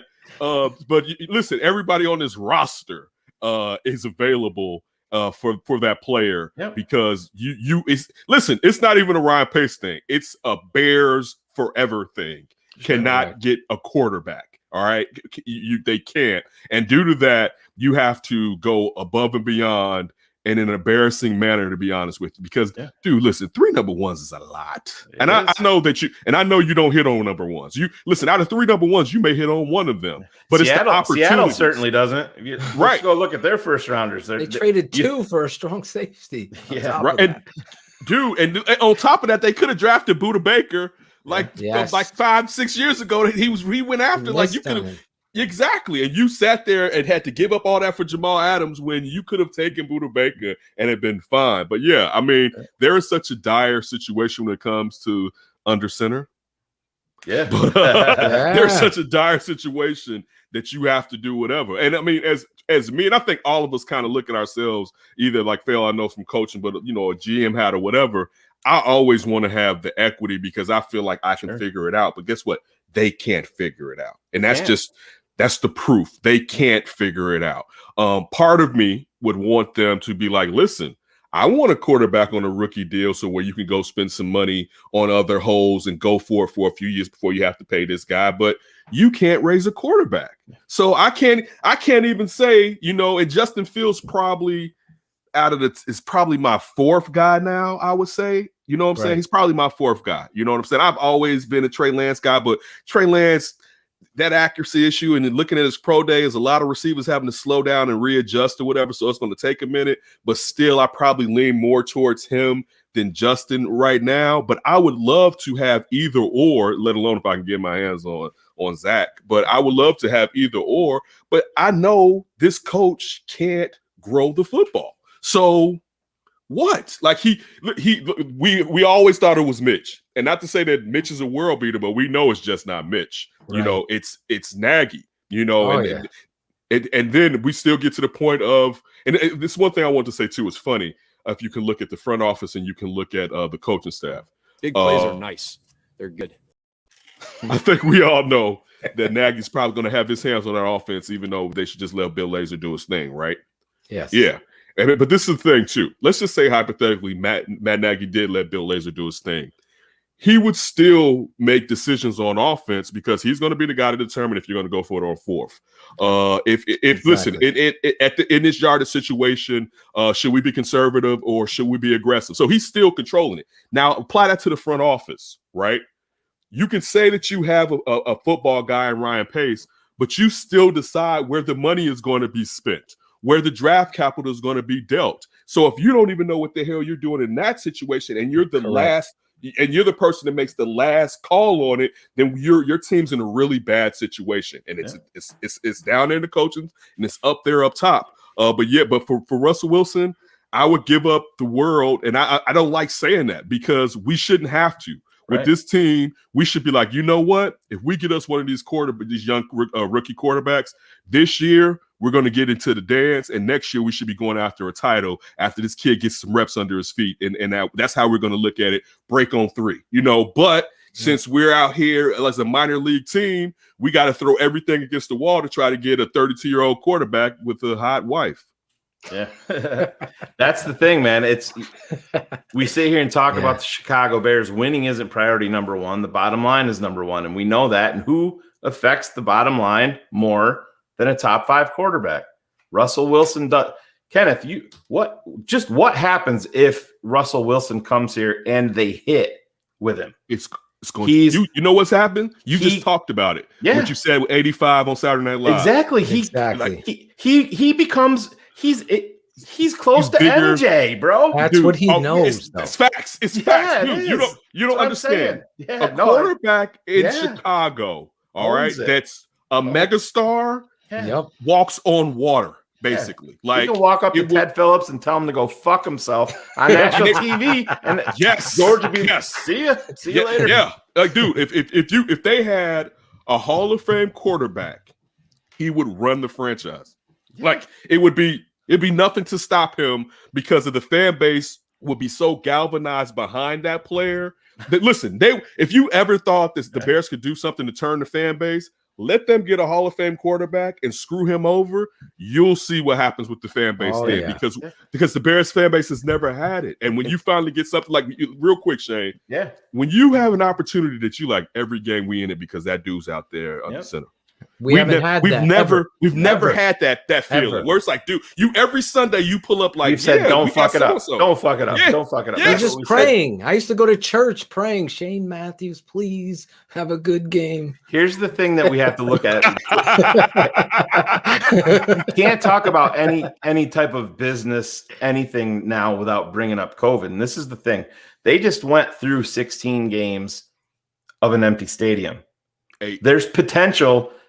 You listen, people are going to fill Soldier Field first game. Shit can go left real quick with Andy Dalton as the guy or with a rookie, whatever. Real quick.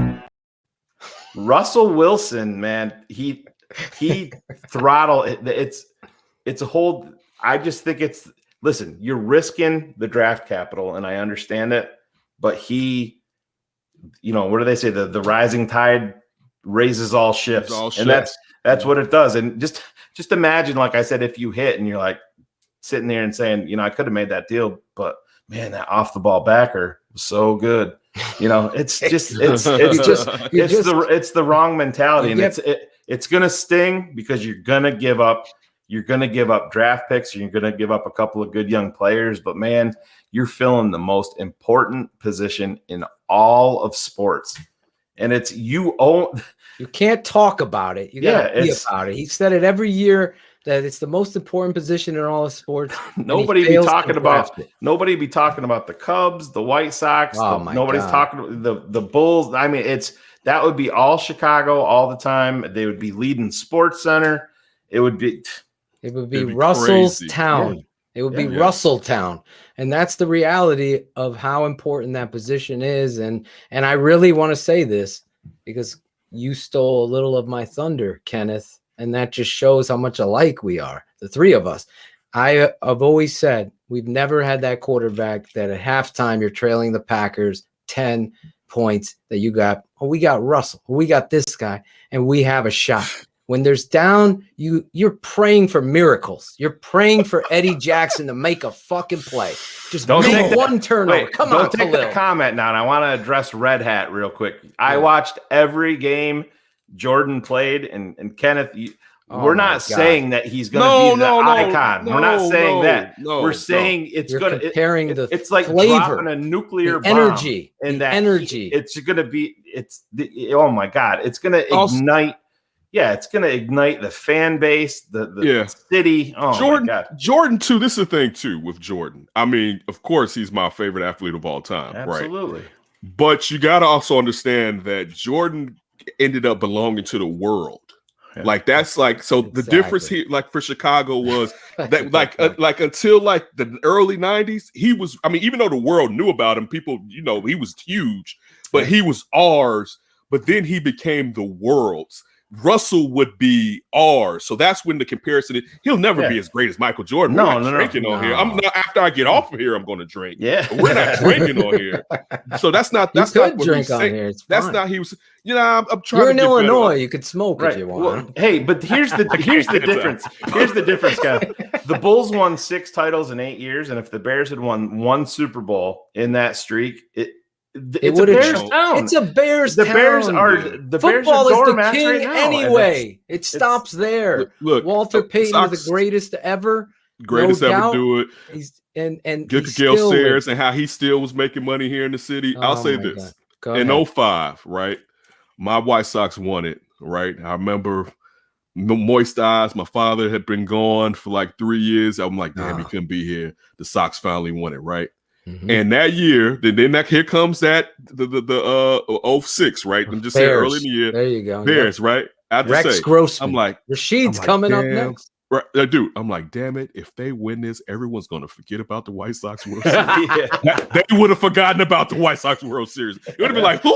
The White Sox? Like, exactly. Like, they forgot about the White Sox when Hester returned the opening kick. Everyone exactly. What? Exactly. Like, dude, it's a different beast in Chicago, the Midwest. You're talking football. It's just a part of that quote unquote blue collar mentality. So like it's a different beast. That's what we're trying to impart. It's not that someone will actually in terms of are you better than Michael Jordan, but the Bears are such a sleeping dragon. Like that's what makes the Bears so terrible. And that's one reason too why I like, and you know you're gonna have Davis on after this. I love those Bears because they got it. Like when you start to see that people didn't really care about it, but when you see like Urlacher, you know, could have probably, even though his body was betraying him, could have played a little bit longer. Briggs definitely could have went somewhere, and you see those guys have been like, you know what, that's it, I'm capping it. You see them around town or whatever, and of course you can always make money as any football team if you've been successful, any football player if you've been successful staying in that market. But those guys get that being a Bear is something special, and that's kind of been forgotten. But that's because of what ownership has done to this brand. You know, it's trampled on such a great brand. And the crazy part is this is their moneymaker. All right. This isn't like Arthur Blank and Home Depot. Right, exactly. You know, this is their moneymaker. And they don't look at ways to try to triple that investment. If they're so afraid of, if we're winning, we're going to have to keep winning, i.e. that means we're going to have to keep spending.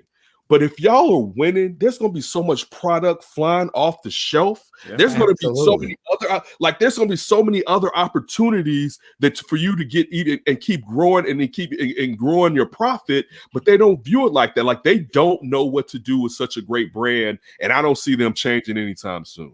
Well, Kenneth, you are a family member here, so I hate to wrap this up because the energy, you see the chat room. We got to have Kenneth on more. Bananas. People want you to come back. Kenneth, back. You're definitely coming back. Am I right? You're the no, man. It's not even the question. I got one favor for you before you go. We ask all our guests. Obviously, we're gonna schedule you after the draft. I want you to come back. So we'll look at what they did. And I want to hear your truth about everything. You'll be wearing your Russell Wilson jersey. We'll see. There'll be a whole. We'll have our producers cutting this interview, and we'll play it back, and we'll see where we were. But I need you to do a station ID. So real quick, this is Kenneth Davis. Whatever you want to say. You're listening to Keep It 100 with Shayne and Phil on the Tape Never Lies Network. This is Kenneth Davis from the Under Center podcast, That Davis Show, on Keeping It 100 with Phil and Shayne, and you're listening. Oh, I messed that up. No, I didn't even give you the countdown, so you're good. So I'm gonna isolate on you. So this is Kenneth Davis. You could sit from Under Center just like you did. You're listening to Keeping It 100 with Phil and Shayne on the Tape Never Lies Network. Gotcha. This is Kenneth Davis from the Under Center podcast and That Davis Show on Keeping It 100 with Phil and Shayne, and you are listening to the Tape Never Lies Network. Boom! Look at this guy. Kid's got a future in this business, This Phil. kid has a future in the business. I appreciate it, man. Keep up the good work, guys. And listen, everybody, I love this, man. All y'all have good evenings and be safe out there. Guys, thanks, man. Where can they follow you, Kenneth? That Davis. Follow me at That Davis on Instagram, on Twitter. That's Davis. That's with that's the, Davis. that T there, the S there. Yes, that's All right. Davis. There you go. That's Davis. Let them know you heard him on this show, and we want him back. Kenneth, obviously. I appreciate it, man. I'll DM you. I want to send you a little swag to your way so you could rock it around the city. I'll rock it, man. On your show and give us and tell Adam Hogue Shayne has been trying to get him on the show. I will. I'll tell him. Keep it 100 with him. Say, Adam, don't diss my boys Shayne and Phil on TTNL. I'll tell you him. already got followers right now. Look at that. I'll tell him this weekend. I'll tell him this weekend when we record. Keep Y'all doing have a good it. one, man. If you guys Thanks, haven't listened to Kenneth, go over there. That's Davis. Listen to the Under Center podcast. Dope guest as Lawrence Fleming. He's the voice of your intro. I'm gonna send that to you, Kenneth. Thank you, Lawrence. That was a great job, you and Phil. Yeah, top notch. And I love Shayne you doing wrote big it. things. Yes. Oh, see, let me give you your it's props. It's like a team. Shout out to Claudio too. Yes. All right, let me give all of y'all props. There he is, the barber. What's going on, Clyde? I see that cap. Yeah. Sweet. Smoke weed every day. Smoke weed every day.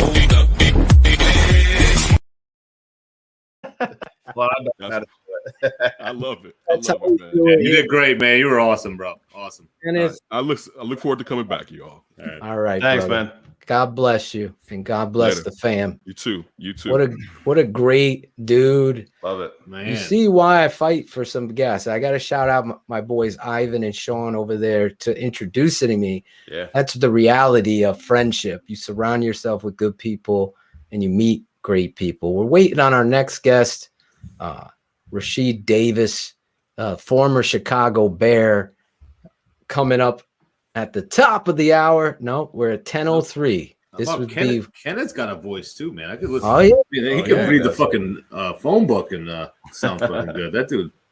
Yeah, he's got a voice on him. He's got a great voice, great personality. He kept it 100 like the show. You know, some guys come on here, they kind of are tight. Kenneth let loose and drops them.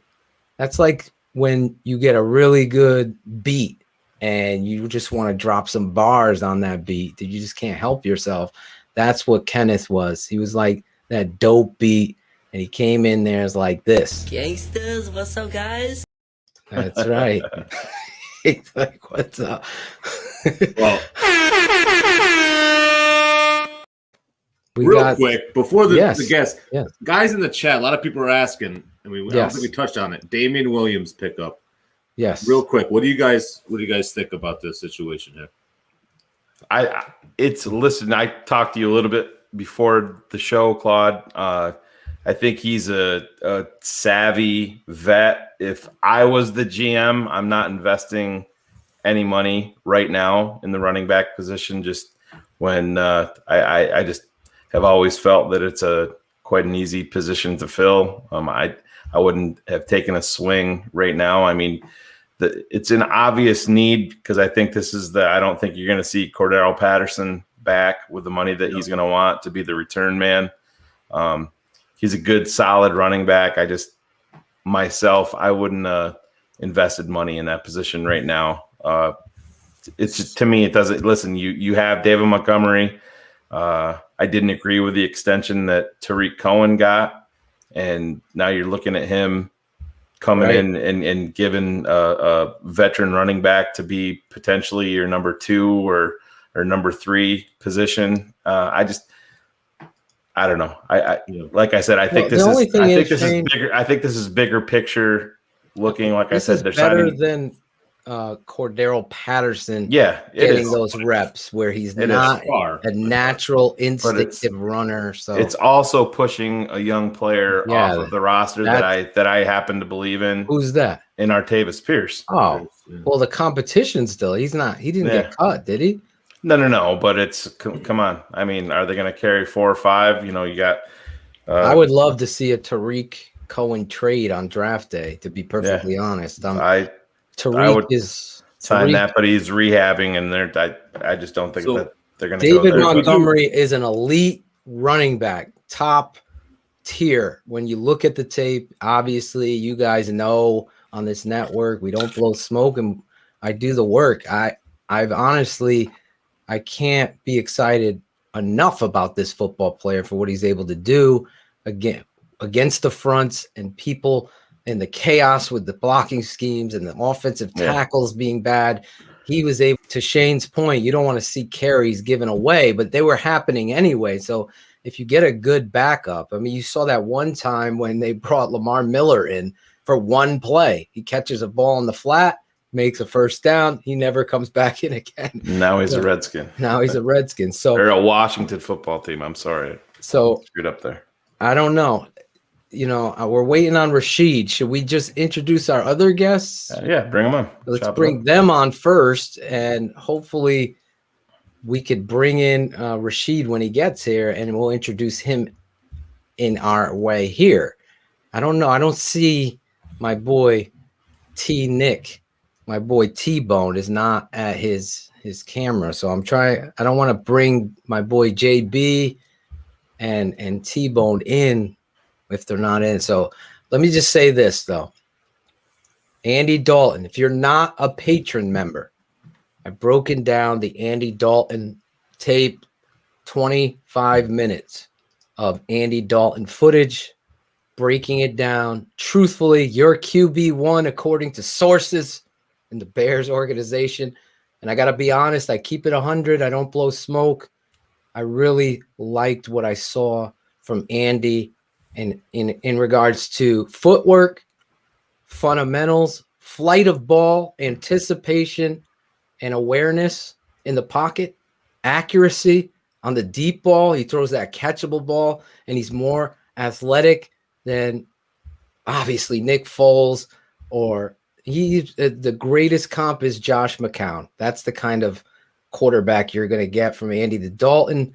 This is a guy, like I said in the open, that the reality of the truth, he played with some piss poor offenses and was able to be successful here in Chicago. Hopefully, I did a mock draft and Philly podcast, and I picked us an offensive tackle, Shayne.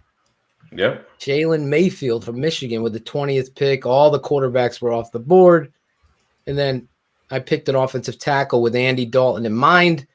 And the last point about Dalton is his ability pre-snap to understand trades, motions, and recognize coverages. That, my friends, is going to go a long way. So go sign up. I'm going to put a little teaser out there for you, you Keepin It 100 crew that maybe aren't patrons. We're going to put a little teaser of both X's with the O's and Draft Dr. Phil's Tape Never Lies. You know the series. I don't blow smoke. I'm not a blog boy trying to write a narrative and be contrarian. The football reigns supreme first and foremost. Now that business side, actually, can you roll that banner real quick? Yep. www.thetapeneverlies.com. Where is that? Where is it, Claudio? Yeah, right here. There you go. Right there at the bottom of the screen. Get over there. $7 a month, 23 cents a day. It's better than fucking Netflix. Pop-up shows. We got a draft show every Sunday with Bearlissimo, Shayne, and myself breaking down. We did our first mock draft. Shayne, you have to pick. Can you grab a picture of that? And we'll put it up later in the show of what we selected in our first mock draft. You'll be live for the draft, right, guys? Oh, it will be live for the draft. We always have pop-up shows. We'll be live for everybody during the draft. Yeah, good. We're going to be live. But then we're going to do pick analysis with the tape on the patron side. But we'll be live. Anyway, let's get to our next guests. These are guys, again, This is about family first, and we keep it 100 here. These guys have a podcast, and me and Shayne were lucky enough to go on there, chop it up with these two guys. I consider them friends. That's why I want them on here.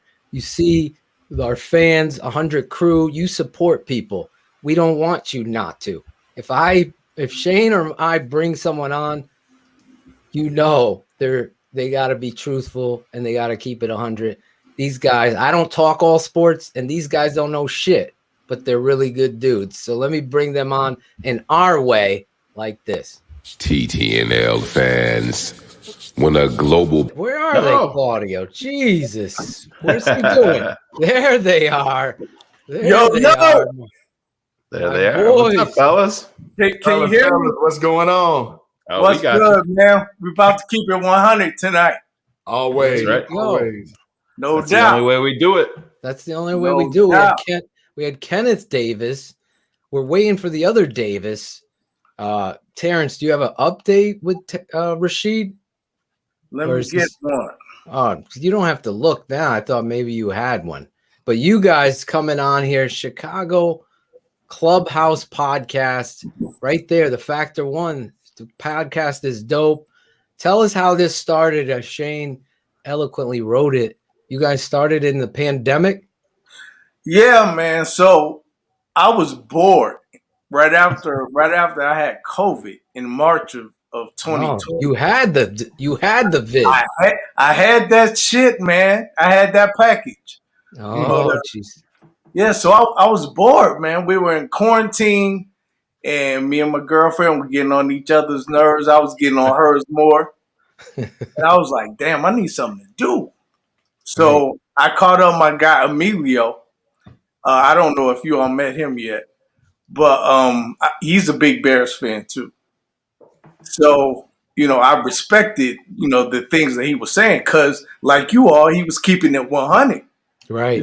Somebody suck. He said they fucking suck. That's right. So I like that. So I called him up and I was like, man, we should start a podcast. I really respect what you saying. He said, yeah, I respect what you saying too. Because, I keep it 100. I don't bite my tongue. So we decided to go ahead and start a podcast. Mm-hmm. And he said, well, I can bring in my cousin. And I was like, yeah, bring him in. He was like, no, it's a she. And the chauvinist in me was like, I don't know. But, it was 2020. So I was like, okay, yeah, bring your cousin. Yeah. Man, our slogan is we don't know shit. It's the podcast where we don't know shit. But I swear, this lady knows every fucking thing. She has everybody on Twitter, everybody on Facebook. She knows everything that's going on in Hallis Hall. She probably knew what Ted Phillips ate for dinner. You should have brought her on. We needed an update on that. But so we started the podcast like right at the beginning of the Bears season of 2020. Mm-hmm. And the first couple episodes, they were kind of dull. And I was like, okay, you know what? We got to step this up. So we got to start getting, some of these ex-players on the podcast. Right. So I remember that Rashied played in the flag football league that Bowles and I played in. Oh, really? Yeah. Yeah, I was stalking Bowles' Facebook page to produce that open for you guys. I'm like, wait a second, these motherfuckers are playing flag football without me? Man, you talk about a punky QB, man. That's Bowles. Bowles? Yes, he is the punky QB. Did he get under center for the Bears? What are we doing? Yeah, we need a quarterback, man. Well, I mean, the way he talks about Andy Dalton, I mean, he acts like he better than him. So maybe you gotta watch my tape breakdown. I really want to put Bears fans at ease that this isn't fucking Mike Glennon or even Nick Foles. This is a quality starter. He's not Russell Wilson and elite in that upper echelon. But this is a guy that studies the game of football, that loves the game of football. Is a tough ginger motherfucker. He really is. My father has always said it. I remember as a kid that he was my coach. He would say, listen, redheads, they're always getting fucking picked on. At some point, they get tired of that shit. And they are probably the tougher kid that you're going to coach out there. And Andy Dalton, the red rifle, and even coming to Chicago and the abuse that he got, as we put in the open, that shit's got to stop. You got to give this. It's not his fault that he's here. It's obviously a complete and utter dysfunctional business office that's upstairs. And we all work at jobs, and we've been in situations where the people, management or whatever you want to call them, don't know what the fuck they're doing. Like, they don't talk to the workers. They don't understand the grassroots of things. And then there's companies that do. And those companies become Google. Those companies become Apple, because they understand the quality of the worker is first and foremost, not the guy counting the money. But that's my mini rant. But Andy Dalton deserves the understanding that he's coming in here to show his talents, that he wanted somewhere to start. There was other teams that were interested in him. He came here to face the fire. And this place, this Chicago, which because of the desert that is the quarterback oasis that we've never had, then that becomes even bigger deterrent. So it takes a special person to come in here and win. And I'm backing this guy based on the tape. If he sucked, I would be all Mike Glennon and Charles Speed Bump Charlie up in it. You would never hear a freaking he's not the answer. He's a good bridge quarterback. He is. That's what he is. We haven't had that though, guys. Right. So that's my thing, fellas. Are we looking at Andy Dalton? Not to say that Bears fans don't have a chip on their shoulder, because we really do help. I'm here with a chip on my shoulder, wearing my Bears polo and everything, hoping I can get a job, sweeping up. Just drive a Camry up there. Everybody else got a job up there. Why not me? Right. But Andy Dalton is not the sexy pick. And see, I think that's where the Bears are looking at. The Bears fans are looking at it like he's not that sexy, impactful pick. We all know Andy can play. Now, we're not getting the red rifle. We're not getting that Cincinnati, 6 playoff appearances. We're not getting that guy. No. But we are getting a better than, can we say better than middle of the road quarterback? I believe so. Yes. We have the stats, QBRs, touchdowns, 14 touchdowns, 8 interceptions. We know that Dallas's line was decimated last year beyond belief, which made him look average. Dak get, hurt to a degree. Ezekiel had one of the worst statistical years of his career. So we know there's a lot of challenges that Andy Dalton has already faced. He's no stranger to adversity. Right. So when he looks to his left and to his right, and he sees Speed Bump Charlie, and then he sees nobody. Right. We hope that Andy Dalton can improvise. He does throw a great ball. He throws a very catchable, very accurate ball. But again, and myself included, we get caught up in that sexy pick because, like you alluded to, we haven't had like a top-notch elite quarterback since that 1 year Eric Kramer just went crazy. You asked if he could be middle of the road. We haven't even had that. Right. No. In most of our history. So that's the separator. And this is the problem as Bears fans is you're at a point now, and I always do go back to, I think a lot of fans now, the way that they analyze a player is, they look at somebody like David Montgomery, who doesn't have the home run speed. First thing they do is, David Montgomery, they go to Madden and they go over to speed and they're like, oh, fuck, his speed's an 86. He sucks. That's what happens. It's that fantasy. Any quarterback that's brought into Chicago now, 98% of Chicago Bears fans are going to compare that guy to Patrick Mahomes. They're going to compare him to Deshaun Watson, to Aaron Rodgers, the upper crust guys. And it's just, you can't, it's not fair to the person that's here. It's not fair if the Bears draft a kid. You got to kind of let them be who they are and see where it goes. And I'm not a huge Andy Dalton fan. I understand the role that he is going to provide here. Listen, they told you when they went out and got Andy Dalton what they thought about Nick Foles. That question has been answered. They feel that this is a big upgrade from Nick Foles. It is. And yeah, no, I totally agree. And the separator that nobody talks about, Phil pointed out on his film study with Andy Dalton, is fundamentally everything is going to be night and day difference. When we would sit there and break down Mitch and look at his left foot, and he'd unlock his left foot, and he'd unlock his hip, and he was never consistent with that. Off. You see that with Andy Dalton. Andy Dalton, everything is consistent in terms of his mechanics. That's just ingrained into his head. And I always refer back to Bears fans being excited about 2018 Mitch. Well, guys, it was fun. It was a fun ride, but Andy Dalton's got 8 of those seasons under his belt. Absolutely. Statistically, that Mitch put up, that everybody's fawning over. So he's not the answer. We all know that. And I don't know how you guys feel about it. I feel like they're still in the business of taking a big fucking swing. Well, Shayne, here's the thing. To me, the Bears have been, with under Pace's regime and his tutelage, they've been more aggressive than we've ever seen. Yep. Right. But see, you can be aggressively inept.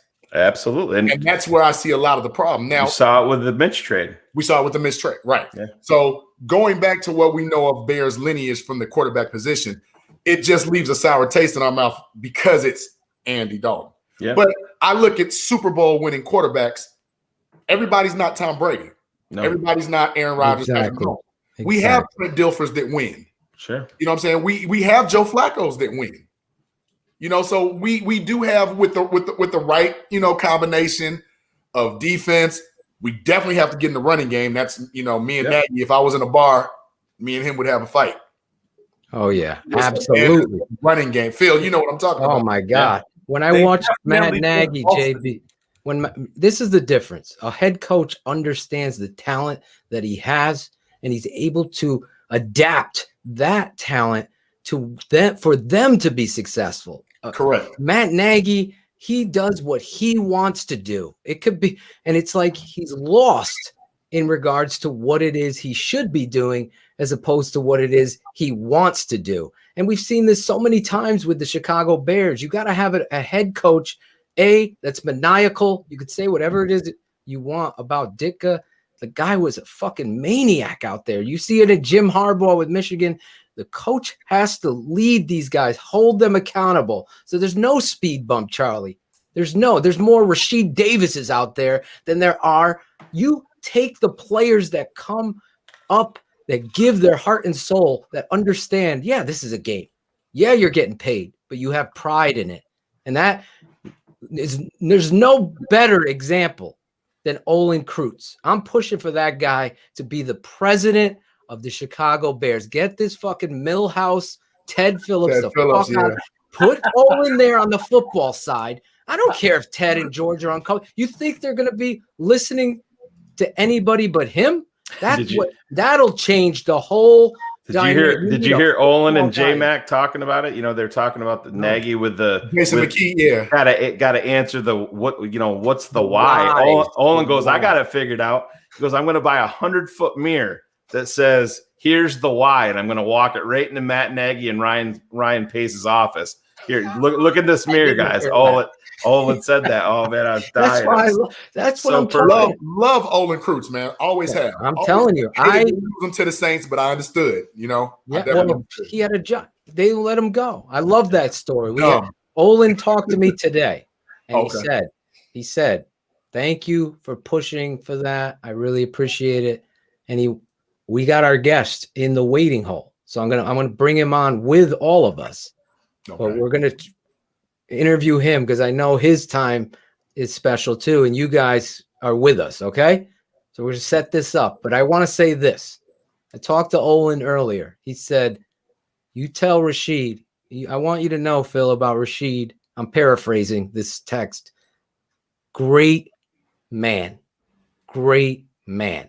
So what we're about to see here is a combination of that great man's journey. And we do this in our way, guys. I know the 100 crew is fired up for Rashied Davis to come on the air. You see a lot of people in the chat, huh? T-Bone. You see a lot of people. Wow, that's a high school nickname. Right. I'm bringing you back. Here we go. In the TTNL, Rashied, you deserve this. We made this special for you. How many times have you heard that if you can be versatile, you enhance your chances of sticking in the NFL? This guy is the epitome of that. Originally signed by the Bears to play cornerback, he amassed 303 yards for 2 touchdowns on 22 receptions. Of those 22, many were of the clutch variety. He caught a game-winning touchdown against the Minnesota Vikings during Week 3, and later an overtime reception that set up a game-winning field goal in Week 14 against the Tampa Bay Buccaneers. But his most important catch came in the divisional rounds. Get out your seats and give a proper TTNL welcome to the former Golden Cougar. He's Rashied Davis.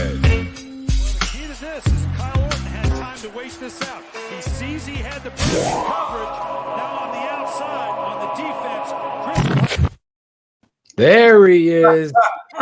Rashied Davis. Can you hear me? Yeah, we can hear you. Can you hear us? Man, you almost brought tears to my eyes with that video, man. It's been a while. Yeah. The only thing I didn't like to see that video. Before you throw that video in the trash, send that video to me. No. That's how we do it. The only thing we didn't like, Rashied, is that I look back at that Atlanta game. Oh, man, you caught that touchdown, but then I remember the way that game ended. I still can't believe that. Seconds. Thank you. Yeah. Can't believe that. I still think about that. We do it a special way here at TTNL. I tried to DM you because I wanted you to know how much we appreciate you. And we wanted to make sure that you felt that love and appreciation tonight, and your reaction was worth all the energy and time that everybody here at TTNL did to put that together for you. And of course, we're going to give that to you. You are one of those guys, as Olin said, great man. And I've never had the pleasure till tonight. And I got to thank my boy T Nichols over here, T-Bone, for putting this together, because I was like, we got to get Rashied on here. And Shayne was with me, as well as our barber in the background, who's the biggest Rex Grossman fan right there. Rex is my guy. Yeah. Thank you, Rexy. I love Rex, man. That's my guy. We'll bring him on in a little bit. I'm going to turn these lights on above me. Yeah. Real quick. Go ahead. Real quick. Did you say real quick? Yeah, real quick. Real quick.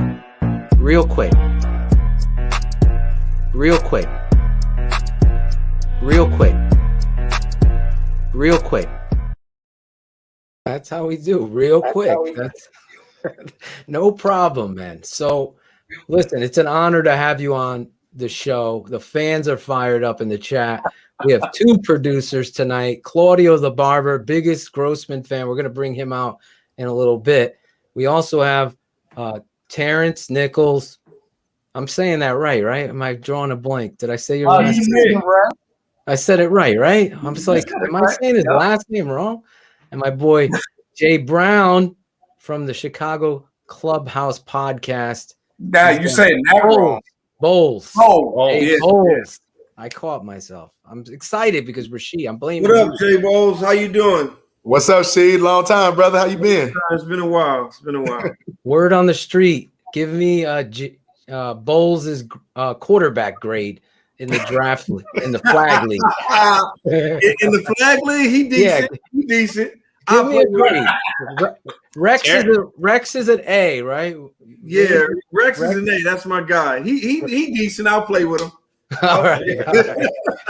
I'll give him a C. That's what it's coming across. Rashied, we put in your open that talking about your versatility, man. Can you play quarterback? Maybe we'll bring you back. We need a quarterback here in Chicago. No, you don't want me throwing the rock. Not sure it could get any worse, man. Oh man, yeah, it can. It can get a whole lot worse. Talk about Rex Grossman. Let's stay there real quick. this guy got a bad rap, obviously, from a lot of people, but Lovie kind of, I look at it from, the outside looking in. Rex is our quarterback, became almost like a funny thing, and it continued on. But what was he like as a man, as a leader? This is a franchise that has been desperate for quarterback talent. We've always said on this show, and correct us if we're wrong, if Rex didn't get hurt running that little boot game, I think it was, what was it, Shayne, against the Cardinals? Well, he got hurt in Minnesota. With his knee. Yep. Look at you, Bowles. Look at you guys. What? You guys know more about this game than me. Hey, we gotta keep you on your toes. Talk about Rex Grossman, the guy, though, the person, the leader in the locker room. What's he like?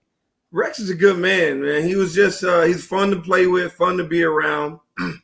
Honest but quiet. Rex is a quiet dude. He's not like a rah-rah guy. So he wasn't our vocal leader. Our vocal leaders were Olin Kreutz and Brian. But the biggest, from my time there, our biggest leader in the locker room was Olin. We followed his lead everywhere, man. And then with Lovie as a head coach, a lot of people like that guy who, Mike Ditka, the fiery, rah-rah, scream in your face, say whatever comes out of his mouth type guy. But I don't think our team would have done well with that guy. Our team needed someone like Lovie, who was more, he was a player's coach in the sense that he allowed us to be men. He wasn't screaming and yelling in our faces. He trusted us to do our jobs, and he was even keeled. So when we got in situations where like Arizona, where shit was real, like it was tough, and we getting smashed on offense, we can't do anything. They're calling out our plays, like we're breaking the huddle, and they're like, screen, and we're looking at each other like, what do we do now? Like, what do we do now? There's no check. There's nothing. Like, they're literally, I promise you, they were literally calling our plays for us when we broke the huddle. Like, they had someone in the huddle telling them what we were doing. So we couldn't do anything, but because Lovie was who he was, and Olin is who he is. Olin's like, we're gonna win this game. I don't know how we're gonna win this game, but we're gonna win this game. So we believed it, and we were relaxed, and so that kept Rex. That gave him the ability to just be Rex and just play football and not have to worry about giving everybody rah-rah speeches and getting them pumped up and whatnot. So Rex as a player and as a friend is just a good human being, man. Since you brought that up, I want to play this clip because you just brought it up. It's Olin Kreutz. And let's play this real quick to give the audience a little taste. You don't gotta yell, man. That's real. Don't shake your head. Play the most physical half you've ever played, and we will win this game. Yes. If you hit somebody in the mouth, and that starts with kickoff. They hit us in the mouth, kickoff return. They hit us in the mouth, kickoff. They hit me in the mouth, and I didn't do nothing about it. This half is going to change.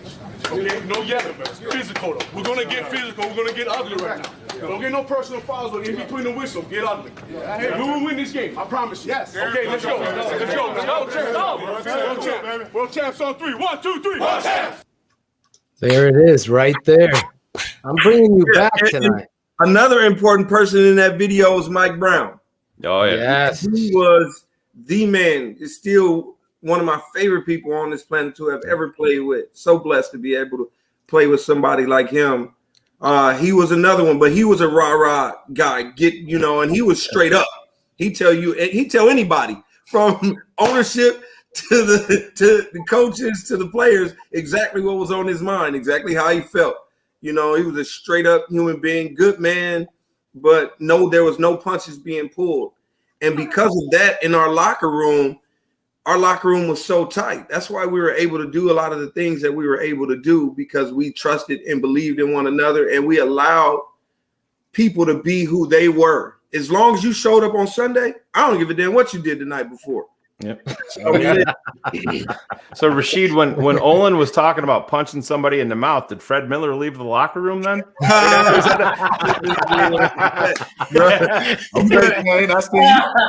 Watch out for Olin now. Olin. Oh, we said it to Olin. He laughed. Okay. All right. As long as you say it to his face, it's okay. Yeah, we did. We did. Yeah. He does. Listen, this Olin, I'm not blowing smoke. I'm pushing to try to change this culture that they've gotten there. You're amazing tonight. I'm already getting goosebumps, obviously, watching that footage and you talking and taking us behind the curtain. But I need to know about you a little bit. How does this kid from the Arena Football League that's a defensive back, who decided we're going to move you to receiver? How did that happen with the Chicago? I've never heard the story. So can you share that with our fans?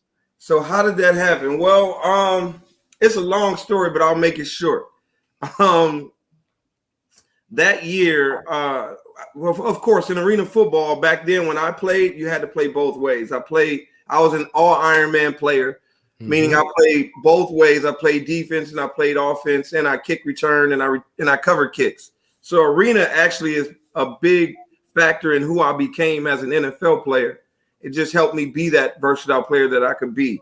But the reason I was switched over was when I was brought in, the Bears actually did me a solid because they wanted me to make the team.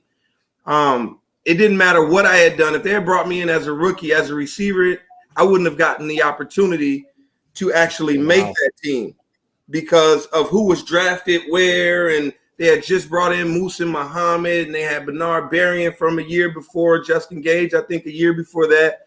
They had Bobby Wade. They had all of these other players that were playing receiver. Bobby Wade. And if they had brought me in to play receiver, there's no way, just logistically, I get any reps to make this team. Yep. Well, they brought me politics is what you're saying. The politics, that's the politics of the game. I clearly could play receiver, but I couldn't do it under those circumstances. So they brought me in as a corner.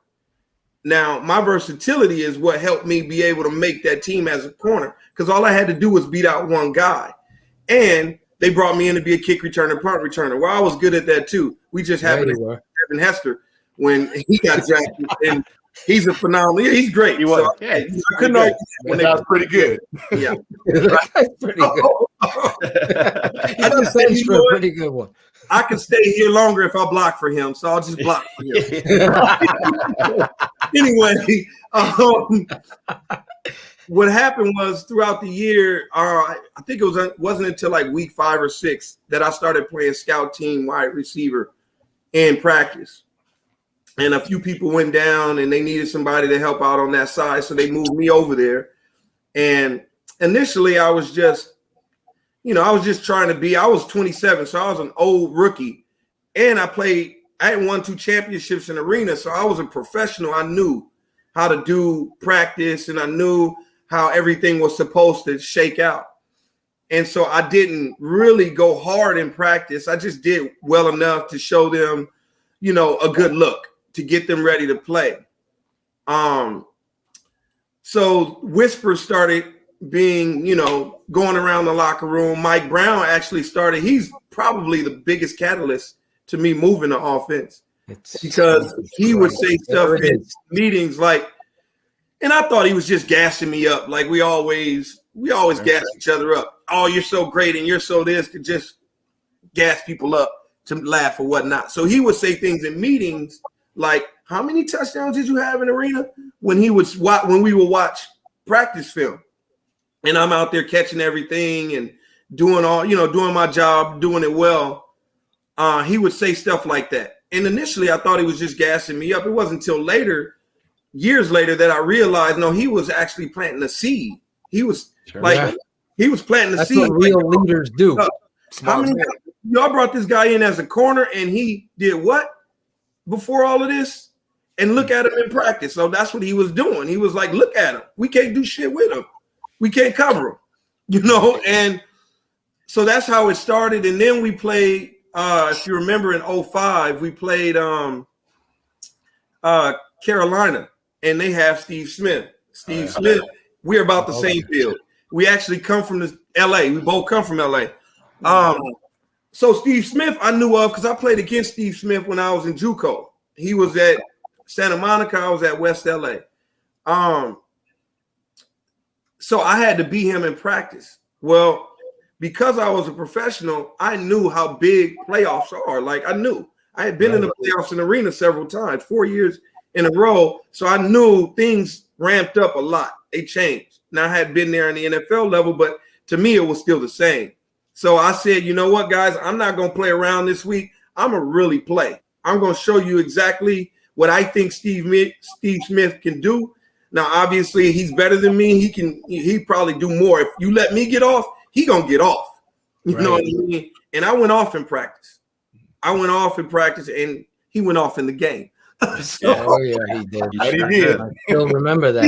He went off in the game. Like he's a monster of a player. So that's how it all started. And actually in that playoff game, they officially moved me receiver for that game. So I wasn't playing DB in that game. I was playing receiver in that game. I still wore 21. And then after that game, we lost. Obviously, everybody knows that. A few days later, we have our final, meeting of the year. Lovie calls me to his office. I'm like, oh crap, why he called me to his office? Calls me to his office. Actually, I don't know if it was right after the season or it was like right before OTAs or something. But he calls me to his office. I'm like stressing out, like, what are you calling me here for? And I sit down and he's like, we're moving you over to wide receiver. In order to make this team, you got to be a wide receiver. Wow. And I said, that's it, and walked out. That's a great. I said, that's it? Okay. All right. I can do that. That's good. Let me get out of here then. Jesus, I'm just blown away because it's people like Mike Brown that are football people first and leaders of men that saw the talent in you, looks at the roster, and that gives me a little bit of hope. Where's Gary Williams? Hope. We hope there's hope with this Bears team, that putting football first in front of the politics and the money has not been the Chicago Bears way since that team. It's been always about money and playing drafts, high draft picks until they fail, and everybody knows they stink. So to hear this story really is, it's movie worthy. Honestly, I think of the movie Invincible. I don't know if you've ever seen it. Guy from Philly busting his ass. He's a great athlete. He goes out there and he works his way to get on the roster. There's you, Rashied. I don't think people understand the odds were so stacked against you, and you did that. And not only that, you saw in the highlight, you were, as we say, AKA Mr. Clutch. Yeah. Although my boy T-Bone was clutch to get you on the show because I want our fans to know who you are. And it's the true story. And really, I thank you for sharing it, Shayne. I know you have a question for him.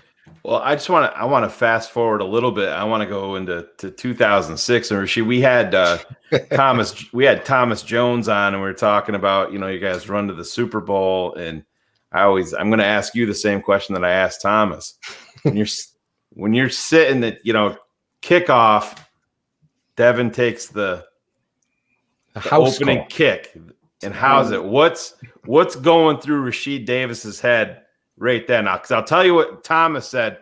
We just won the fucking Super Bowl. He goes, we just won the Super. He goes, that's what was going through my head. And then he went out and, he got all, he's like, I got all sudsed up, and Thomas broke off that long run. He's like, I was running to the coaches. I'm like, keep me in this game. You got to keep me in this game. They're like, no, Sed's numbers up. Got to put Sed in.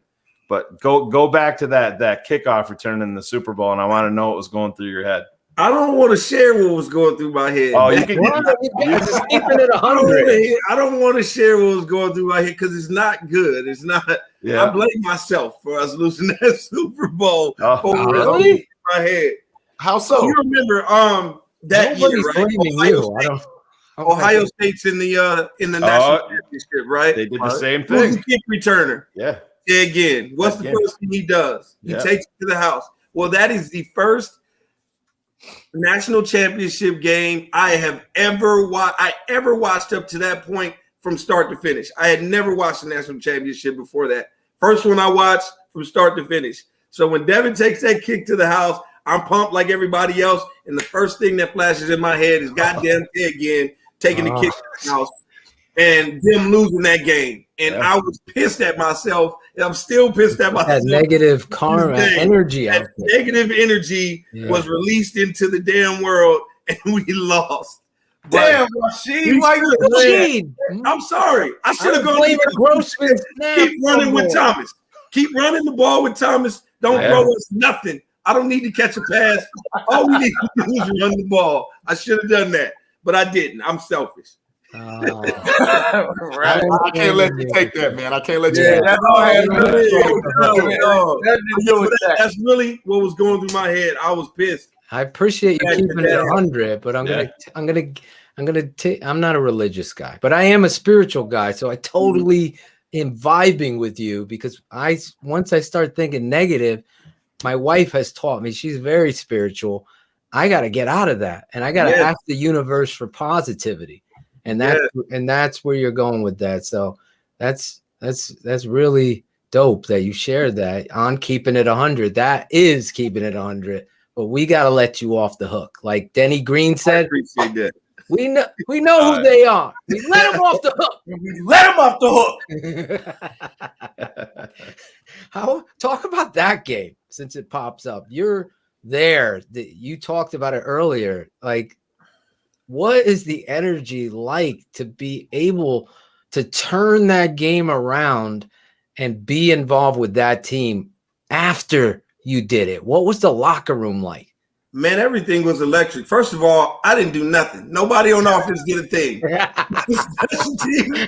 special teams and our defense did everything. Now, of course, I can take a little credit. I played special teams too. Right. So, all right, I was there. But man, our defense went lights out. Watching Brian and watching Lance, I think they both had like 19 and 20-something tackles. Yeah. It was crazy to see Mike Brown and Peanut, I believe, also returned, he got the fumble. Urlacher ripped it from Edgerrin James and Peanut picked it up. Returning those things for touchdowns. Like, it was just, once the momentum got on our side, it wasn't going to stop. Like, it never stopped. And they couldn't handle the momentum of it, right? Like Arizona couldn't. And that's one of the biggest things in football that I don't think a lot of fans really understand. That momentum is so huge.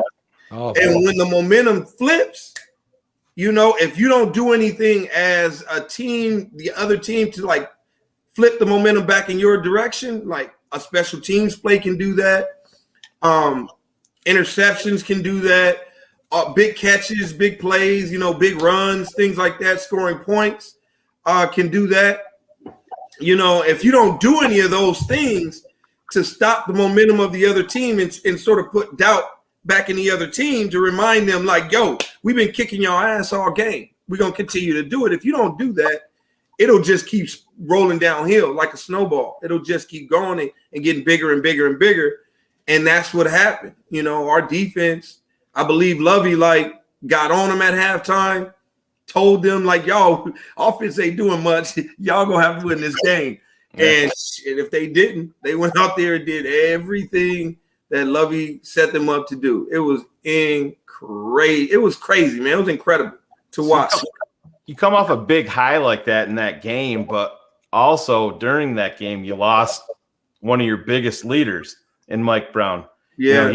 He was, one of my, you said it best, Rashied. He was one of my favorite players. And I mean, still to this day, Mike will talk about that season, and it's hard for him to even get through it because he realized, what he missed. Just in the euphoria of such a big game like that, as a teammate, when you look across at your brother over there, when you know that it's not a good prognosis, that's what I'm saying. It kind of takes away from the moment a little bit when you see that, because I mean your team was amazing, but man, losing Mike Brown, then you guys later lost Tommy Harris, and I mean those are two of the biggest bullets in your gun on that team. If we have those two, if we have one of those two, we win the Super Bowl. In my opinion, we don't lose the Super Bowl. Both of those guys were key to our success. They were big pieces. We obviously still had success because we were built that way. Yep. You know, we had a solid team from top to bottom. But losing them was a huge blow. But here's the thing. We're always taught next man up. Yep. Right. Like we're always taught next man up. So in the moment, it's hard for us to really, I'll speak for myself. It's hard for me to really grasp the gravity of losing a guy like Mike Brown and losing guys like Tommy Harris in the moment, in the season, because you have to remain in the moment. You can't allow things like that to get you down. You actually, in my opinion, I was taught to use it as a catalyst. Like, I got to play better now. I have to be better now because we lost that guy. That guy, somebody's got to pick up the slack. And there's no one person that could pick up the slack of a Tommy Harris. There's no one person that could pick up the slack of a Mike Brown. So collectively, we have to be a little better. Like, I have to be even more clutch. I have to make every block that I can on defense, on offense, and on special teams. You know, I have to be just a little bit better. And if each person can be just a little bit better, then we can sort of pick up the slack of losing guys like that. Something to be said for what you're preaching there is your mentality as a teammate. You could see, and I'm spelling it out for you fans of the show and of the network, Rashied is showing you their culture was built on next man up, but the brotherhood was, I know I got to play better because of my brother going down. That's a family right there. That is why that team was so successful. And that brings me to today's game. And you look at this team, Rashied, from afar, and you see a lot. Let's just go in the wide receiver room. You see guys throwing punches on the football field and acting immature. Would that be tolerated by Lovie Smith? Heck no. I don't know if I'd ever played again. Keep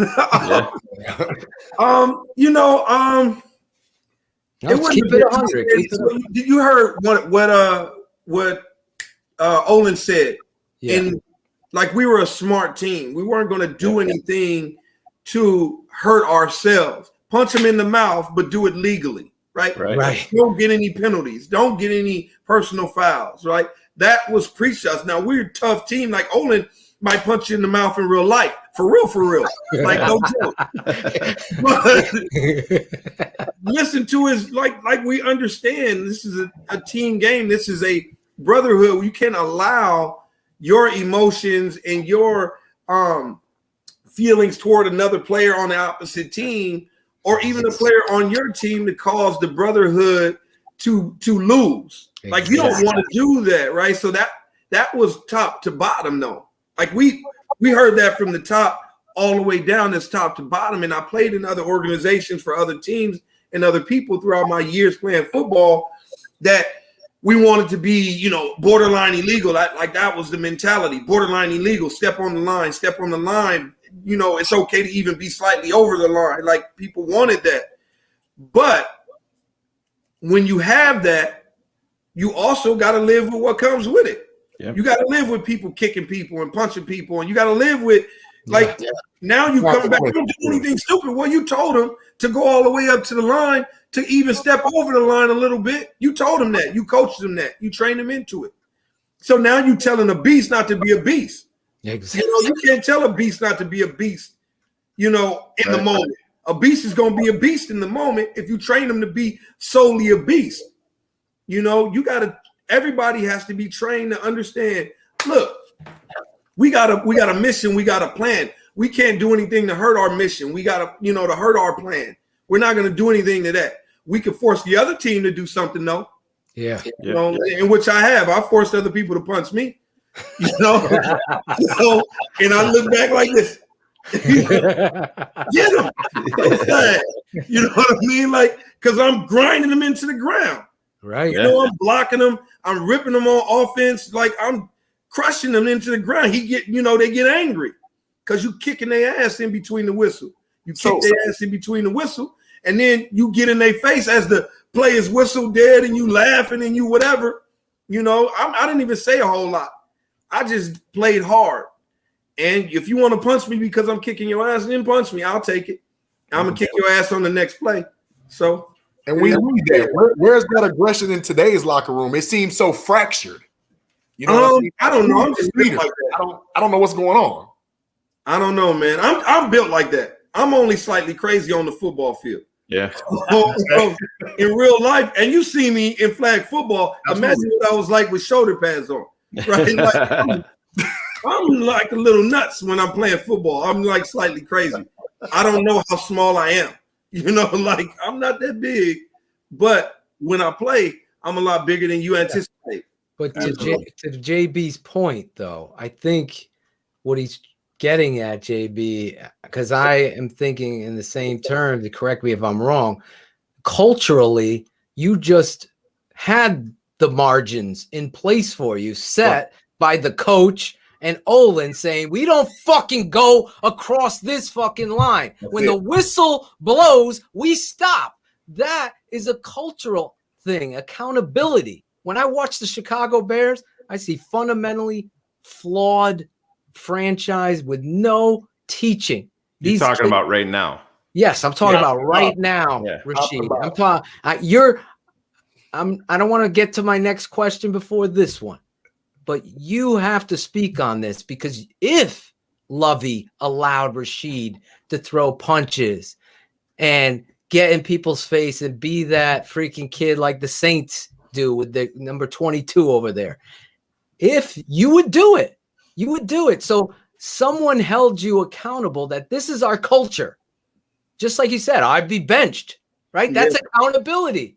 Mm-hmm. And what I've tried to tell and preach, you're proving it. JB, I'm sorry, but I wanted to double down on this because I feel like Nagy doesn't hold this team accountable. He's friends with these guys. I'm just learning on the job. I love my plays. I want to run trips and then a jet sweep. And the next play, we're going to be in offset and run a fucking tight end reverse. That kind of shit doesn't work in football. You got to have the accountability. You're a testament to that. You're a fucking warrior. Let's just look at what you've done. How tall are you? 5'10", 180 pounds, soaking wet when you were playing? I'm fat now. I'm about 200 pounds. But when you were playing, obese, because I'm 209. I'm officially 5'9" and 3/4. That's what the NFL told me. Really? Yeah, officially. They could have given me 5'10". When my cleats on, I'm 5'10". I used to beg them every year. Put 5'7.5". They keep taking my. They keep taking my. They take away 1.5 inches on me, these guys. But I really am. But anyway, you played to the whistle at that size. I just remember you stalk blocking like your life depended on it. You went to had to. That was my job. Yeah. I mean, that's just how that's how I was built. When I started playing this game, I had a coach. But did the coach on the Bears say, you do it or you're done? Did he do that? The wide receiver coach. What was his name? What was his name? Daryl Drake. Daryl Drake. No, I did it because, first of all, I was built that way. I was trained that way. I was trained to be the very best football player that I could be. That's what I wanted to be. I wanted to be the best football player, which is why I was so versatile. You know what I mean? I had to do everything, but then I wanted my teammates to get off. Like, I wanted to be the reason that our run went for 40 yards. Like, I wanted to be in there to make that block. I wanted to do the crack blocks. I wanted to do all of that stuff. Now, sometimes I was scared because I ain't that big. I just wanted to make sure they didn't see me. If they didn't see me, I was going to tear them up. You know? A little junkyard dog out there. Oh, man. I remember on that slant one day. Brian Dawkins we hit head on. Oh, my God. I think he made my ribs interlock. Oh my, that dude could hit. Former Clemson, Philadelphia Eagle, right? Yeah. Ryan Dawkins. Oh, man. Oh yeah. Well, you know who I lit up? Yeah. I lit up lights out. If you ever get Lance Briggs on the show, ask him about it. I tore him out the frame. I hit him so hard, but he didn't see me coming. What'd you do afterwards when he's on the ground? I was surprised. First of all, I was surprised. I was surprised because he's so big. He's like 270 pounds. But what he did was he was on the edge of the line, and I was coming down on the block, and I had he was my responsibility. And he didn't look, and I let everything, put all 185 pounds into him as hard as I could, and he flipped and hit the ground and got up holding his ribs and yelling to his DBs, "Call out the fucking crack," as he walked off the field. And it was preseason too. I didn't have to do it, but I did it. So what? That's probably why you made the team. The coaches saw that you took pride. Lady Bear loves Rashied's energy. Oh yeah, absolutely. So do I. So glad. So my glad. teammates loved it too. Sometimes they're like, "Shut up, Rashied, you crazy." Who was the prankster on the team? Who was the guy on that team that would pull all the pranks and stuff? Did you ever get boxed up? Did you ever? I didn't get boxed up because I'm super aware. Yeah. I'm goddamn thing going on. Yeah, I didn't get caught slipping. But Brian is one of the biggest. He was one of the biggest pranksters on the team ever. Really? Yes, Brian. That whole linebacking crew, Lance, all of them, crazy as hell. So yeah, they're the ones. Rosie Colvin. Oh, I wasn't there with Rosie. No, that was before. Before me. Now you're trying to make me older than I am. Yeah. Wait, who was the Sam linebacker? Shayne? Hunter and was the backup. Who was the other one? Hunter and Nick Roach. Nick Roach. Oh, I used to like Nick Roach. I believe. I don't think they were there together. Nick Roach was a good football player. Yeah. Who was the best football player no one heard of on that roster, in your mind? They deserved a better shot. On that roster that no one's heard of? Like, they don't get their praise. We know Mike Brown, Peanut. We know Nate Vasher. Bernard was a player that a lot of people don't give a lot of credit for. Bernard was good. Oh, yeah. We were trying. Really good player. T-Bone. A lot of plays. Who else? Cedric was a better player than people here in Chicago got a chance to see. That's who I was going to ask you about. He was a whole lot better player. Rest his soul. He was a lot better player than a lot of people here in Chicago got a chance to see. Rex was too.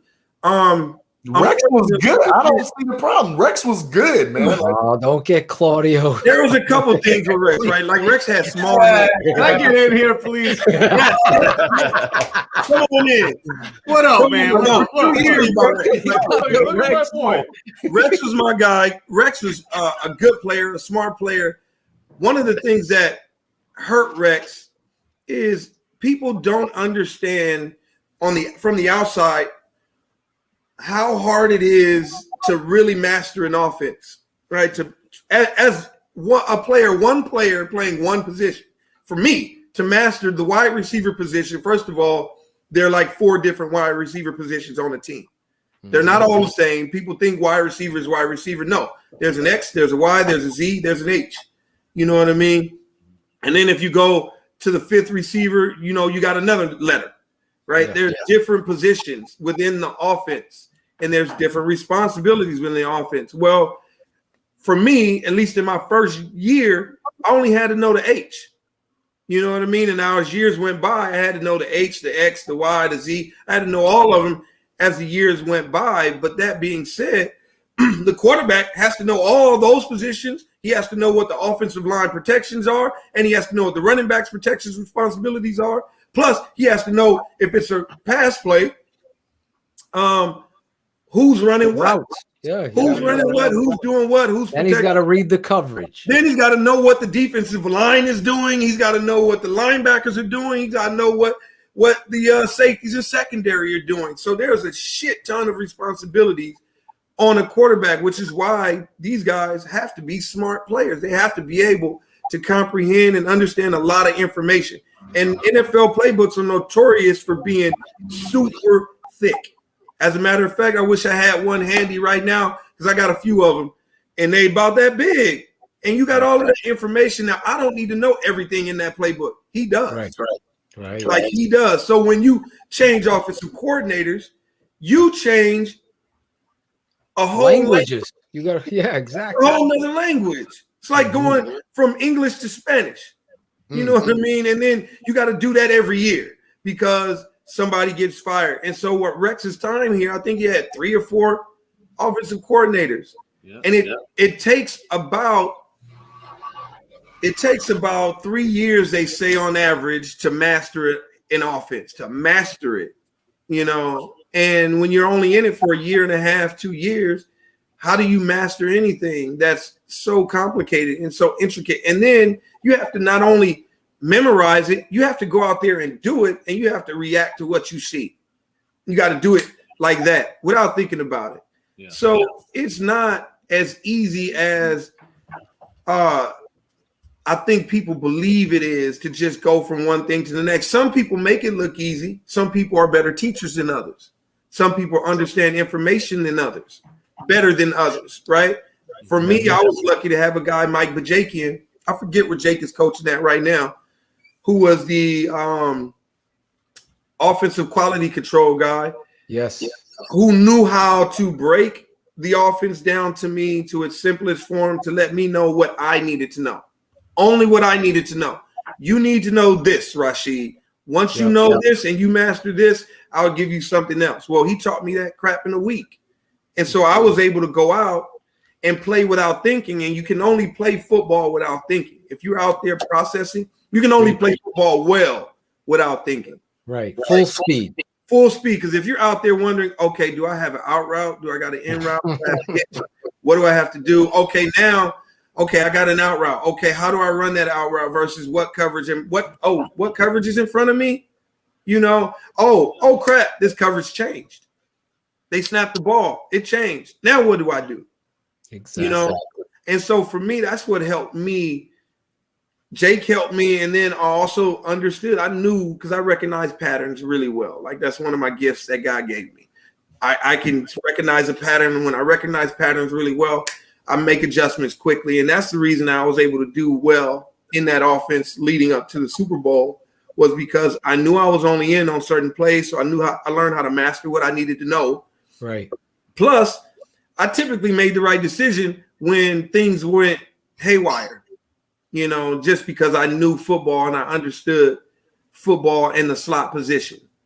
And so that's what I think people have to give certain people some credit, you know, even Jay, even though I know he was responsible for some of those changes. But changing offenses, you know, it's not an easy thing to do. It's very hard to do. Who would you say was a better quarterback, or who did you like playing with more, Grossman or Kyle Orton? Both of those guys for me are equal. I like playing with both of those guys. We didn't really get a lot of time with Kyle. The time that we should have gotten his best years, you know, because we traded him for Jay. But even then, you know, and I got to apologize to Kyle for this when I see him next time. Like, I thought it was an upgrade, you know, for us to go from him to Jay Cutler. Everybody did, because you go off of statistics and you go off of accolades and Pro Bowls and all of that other stuff, and you say things that you just, you know, in the moment, somebody puts a microphone in your face, asks you a question, whatnot. But Kyle deserved a lot more credit than he actually got as a player too. So that's another player who really deserves a lot more credit for us having the success we did in 2005 and 2006 when he was there. Yeah.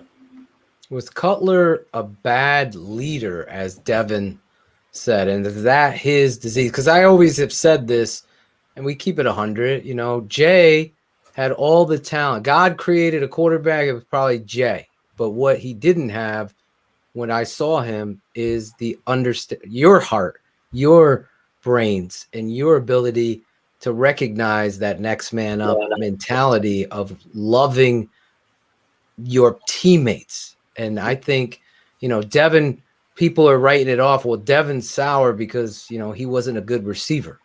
And that's why he's saying that. But you played with Jay. I'll tell you a quick story. Me and my father, my uncle Sam Rutigliano was the head coach of the Browns. He's like, Philip, come when the Bears play the Browns anytime. So my dad's like, let's take a father-son trip. It was the best thing I ever did. So we're down there on the sidelines before the kickoff with all these fucking corporate millionaires and shit and all that bullshit. And I'm standing 10 feet from Cutler running out of the locker room. And I go, what's up, Jay? What's up? Just like that. And he side-eyed me. My father, who's a Hall of Fame coach here in Connecticut, head football, he goes to me, this guy will never fucking win anywhere. He's got no class.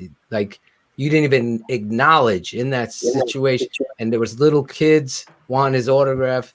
And he just came off that way. Again, in the moment of that, I shook it off like you. I'm like, this guy's the most talented thing, man. He's unbelievable. But the reality was, and my dad stays to that story, I told you, players play for guys that love them, and they'll play for them.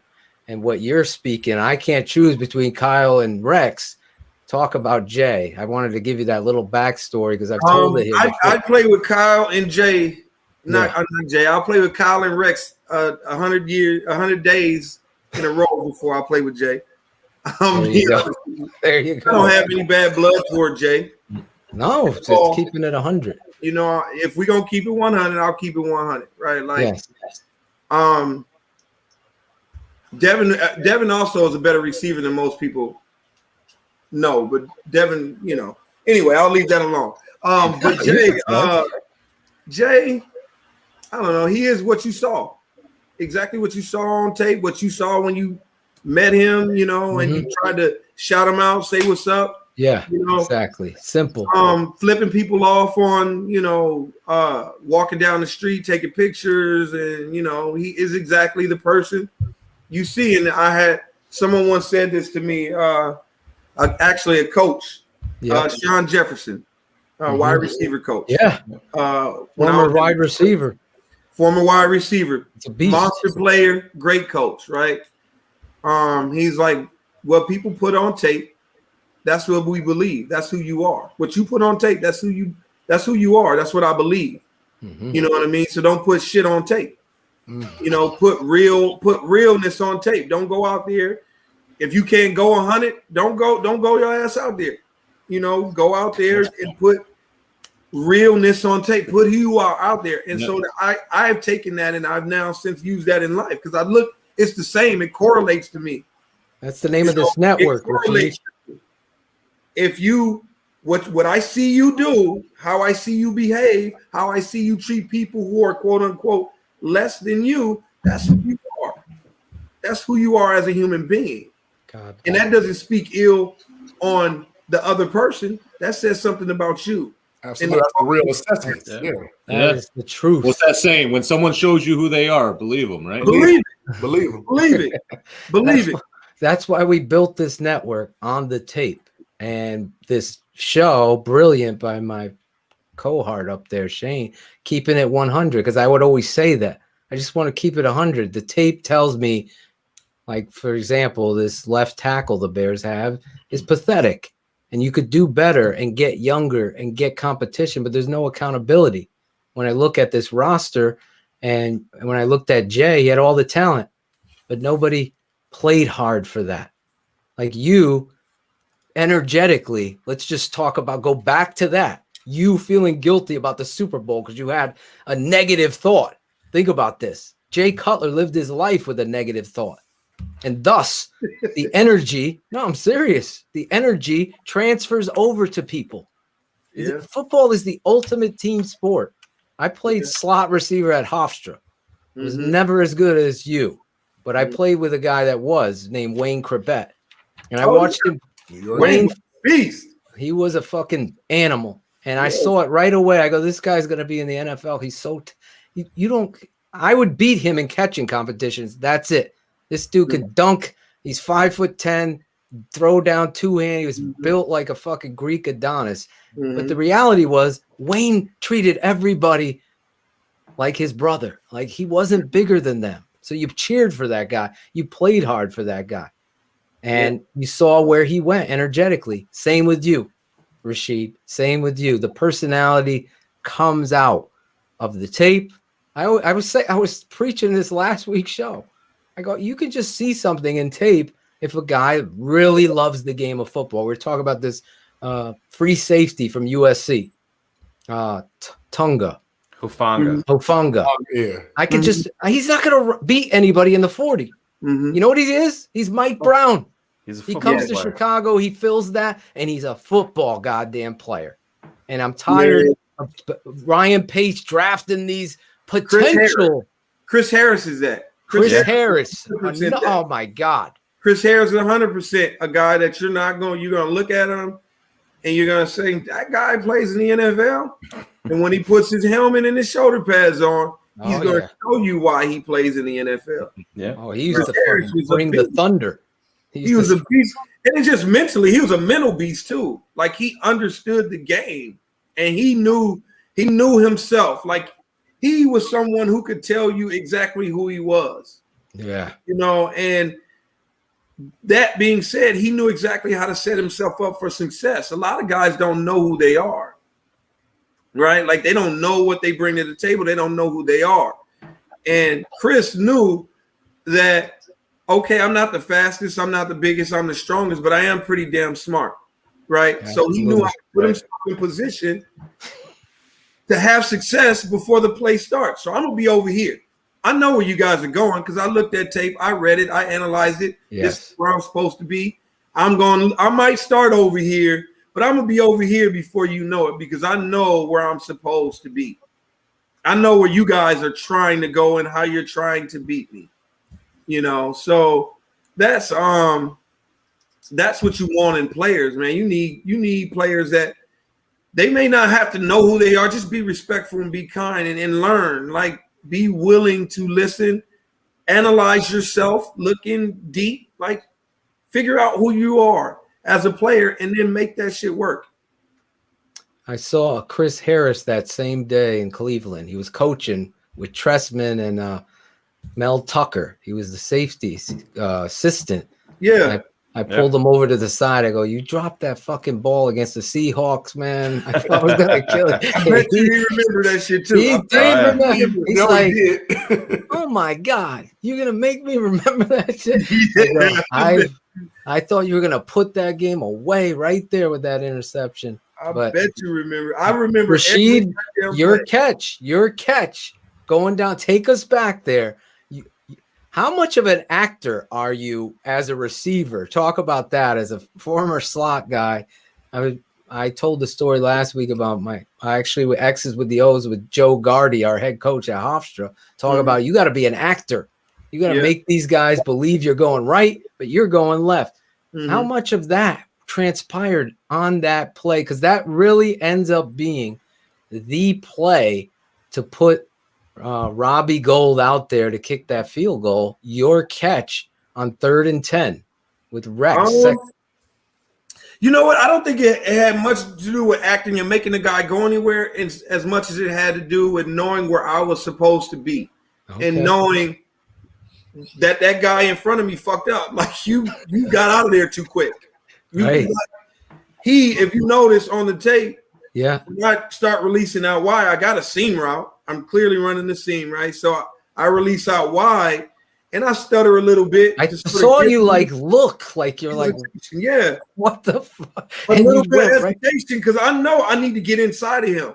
I don't want to go around him. And he's sort of sitting in the no man's land where I can't really get outside of him. If I go outside, I'm too wide. I get pushed too wide.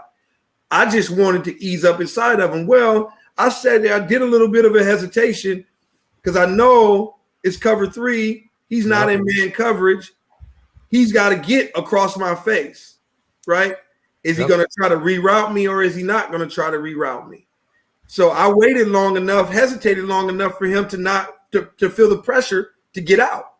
And he got out. As soon as he got out, I took off of the scene. And Rex saw it and he released it. They left me wide open in the middle. What are you thinking when the ball's coming to you? Get here, damn it. Get here. I knew he was right there. Like I knew he was there. Yeah. And I knew the corner was outside, but I knew the safety was right there. So I'm like, get there, get there, get there. That's all I'm thinking in my head. Get here, get here, get here before he gets here, because I want to make the play, obviously. The only thing I'm mad at about that play is that when he hit me, I didn't stay up and go run in the end zone. You got up and you did your patented screen collar. Where did that come from? I have that on my wall somewhere in this basement. That LA? Was that from you growing up there, or just being there? That one was just emotion. That was pure emotion because I knew how big the play was, and it just that one just happened. Did it come from like everybody doubting you? Grossman steps up and hits Rashied Davis. Yeah, so that's flat out great job. Emotion. I was just hold on, my computer's trying to run out of battery time. All right. We've kept that on a long time. The celebration, though, comes from when I was in arena football, my last year in arena, I scored a lot of times, and I didn't know what to do. I'm not a dancer, right? Like, my last year in arena, I scored 44 touchdowns, and I'm trying to figure out what do I do instead of just handing the ball back to the ref, because it's boring, right? Right. And so I thought of myself as an explosion. Like, I'm an explosion. I'm going to ball up into a ball all the way down, and I'm just going to pop up and throw the ball up in the air. I'm going to jump as high as I can and scream as loud as I can and just let it out. And so that celebration was called the explosion for me. And what is it? Bernard Berrien called it the Super Saiyan. That's what he used to call it. Yeah, Alex H in the chat. There's so many people in the chat tonight loving your appearance, loving this show tonight. I mean, really, on a Wednesday at March 24th, this passion and this energy, you are, as Alex is saying, part of this family. We hope that you will continue to come on with us and give you this platform with our boys, the Chicago Clubhouse Podcast, my boys too. Don't forget them tonight. Your energy is contagious, infectious. Again, I've followed your career because I knew a couple of the stories about this, but to have you on the show tonight, I'm a fan of you because I know the slot.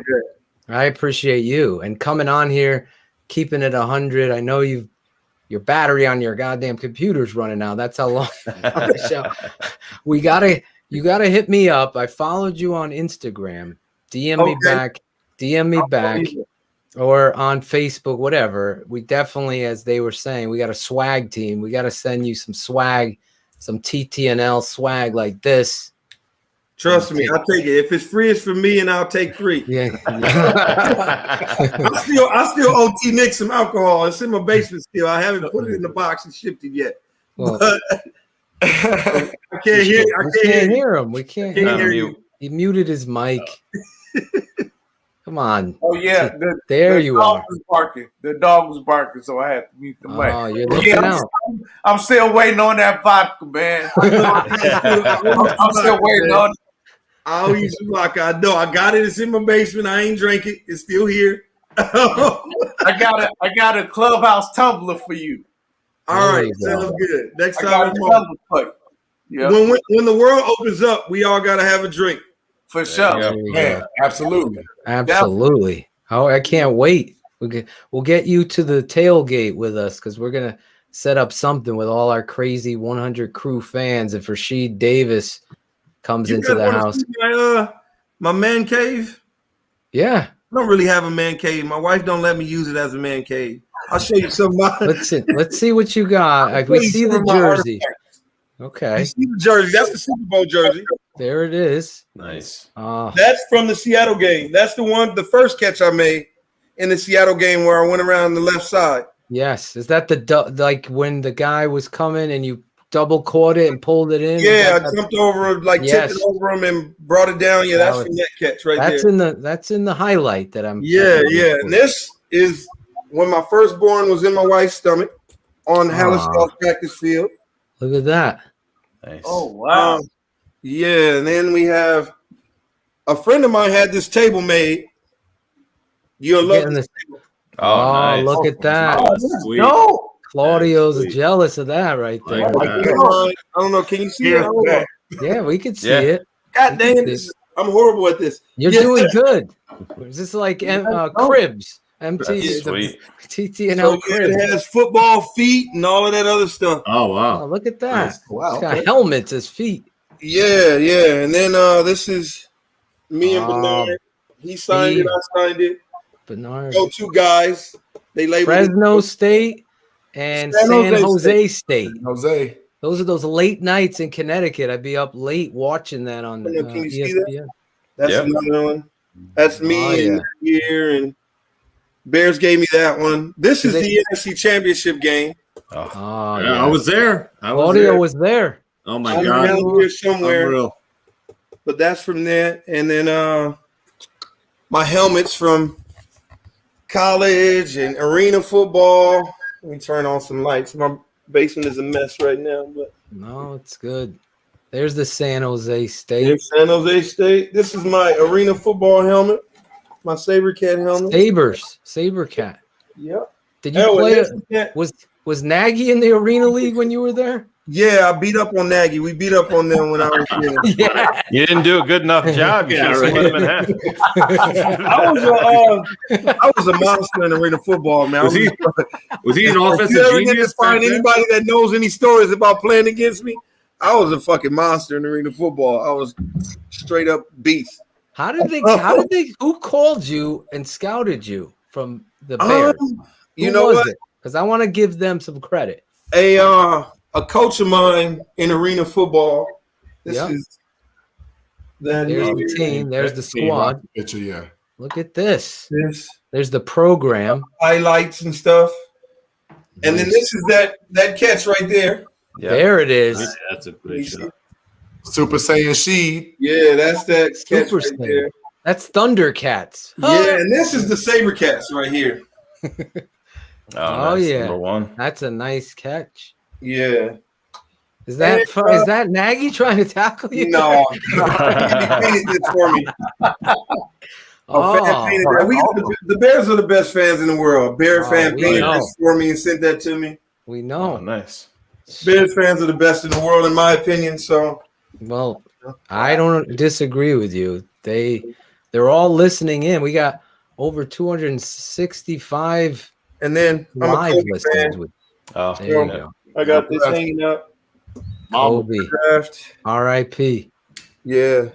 We're getting the full tour of how hard was it to get that? Oh, there you go. Lance. Hey, Lance. Double Nick. That's one of my best friends. You said Lance weighed 270 back then. I think it was like 230. Now he's weighing about 290. Now he might be a little bit. He was about two. As a player, it probably was like 260, 260. Really? Yeah, he was a big boy. He was that big playing. He was all thighs, man. Man, Lance is a taller dude than you think. I really did not think he was 260. I got to keep it 100 with you. I was like 260. Fast and could hit. Holy shit. Yeah, he was a big time running back in high school, right? Yeah, he was a monster of a running back in high school. Yeah. You saw that on that fucking pick against Dallas. When he when he got his hands on it now, he could tote the rock. He fucking no one thought he was taking that to the house. And that motherfucker he juked somebody, took it straight to the house, outran somebody. Yeah, he and Peanut. I think Tim Jennings back weeks had Tim Jennings caught up to him. Yeah, Lance could run. We had some fast linebackers. Yeah. You know, Roach was obviously one of them punt returned in college. Yeah. Right. Ian Badegio was on that roster too. Yeah. How was his? Ian Badegio was a beast too. He could run too. He could outrun. Rashied, one of your former teammates that I was always a big fan of in college, and then he ended up getting hurt in Chicago. How good was Mark Bradley? Mark was so talented, man. Oh my God. Talented. He came off the bus looking like an athlete. Yeah, he was built like a track star. He could run like you couldn't catch that cat. If he got in front of you, you weren't gonna catch him. Yeah. But so was Bernard. Bernard. Yeah. Oh yeah. Bernard was fast. There was no one that I've ever seen chase the ball down like Bernard Berry at any level, anywhere. I still don't see nobody chases the ball down like he does. What is Claudio? That's his Rex Grossman blow-up doll that he's got. Yes. Yo, you might need some help, bro. Yo, I was gonna say, you don't got a picture of Grossman, man. You got a picture of smoke weed every day. Smoke weed every day. Yo, you said Grossman's your boy. I didn't see you have a picture of him.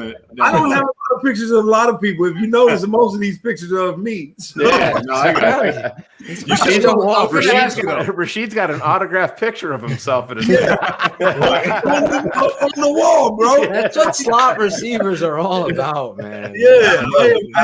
No one loves you. You got to love yourself. That's right. Got to. You still talk to Rex sometimes? Oh, here it is. Can we get Rex on the show? I'm going to ask. Can we get Rex on the show? Probably not. Rex is a private individual. Yeah. I've never seen him since he's left. You haven't seen him, and you won't see him. Yeah, you won't see on a farm probably, unless you go to a bar in Indiana. We know a couple people that can get there. You might find Kyle at a bar in Indiana somewhere, but you won't see him out in public doing a whole lot. How hard was it to get the helmet away from T-Med when you brought that home? Was he chasing you down for it? Everything costs money. I just paid for it. Like they don't give that to you for free. Seriously? The Super Bowl, I think they gave us the Super Bowl jerseys and the helmet. Oh, okay. As a gift because we went to the Super Bowl. That's cool. But most of that stuff, every year you had to buy it. People think we get a lot of free stuff because we're in the NFL. No, we don't get no free nothing. They charge us for game tickets, So that was for me when it came to my family and friends that I wanted to buy tickets for. When they didn't show up, I was pissed. Yeah. I paid for these tickets. It cost me money. It cost me hard-earned dollars. Yeah. I didn't give us refunds because y'all didn't show up. It just didn't happen. So so if you wanted your helmet, you had to buy it? He said? Yeah. That's what he said. What'd they charge you? Conveniently goes missing. Yeah. You'll see a bill for it, or it'll come out. You'll see a line item on your next check. Oh, really? Yeah, there's a line item on there. Ted Phillips, I'm telling you. As a matter of fact, get this. You see those game balls? Yeah. They gave you those game balls, but charged you for it. Oh, get the fuck out of here. Oh, my God. Oh, my God. Are you serious? I'm keeping it 100. Keeping it 100. You'll see a line item on your stub. They're taking it right out of your check. Bro. Right out of your check, homie. And you can't do nothing about it.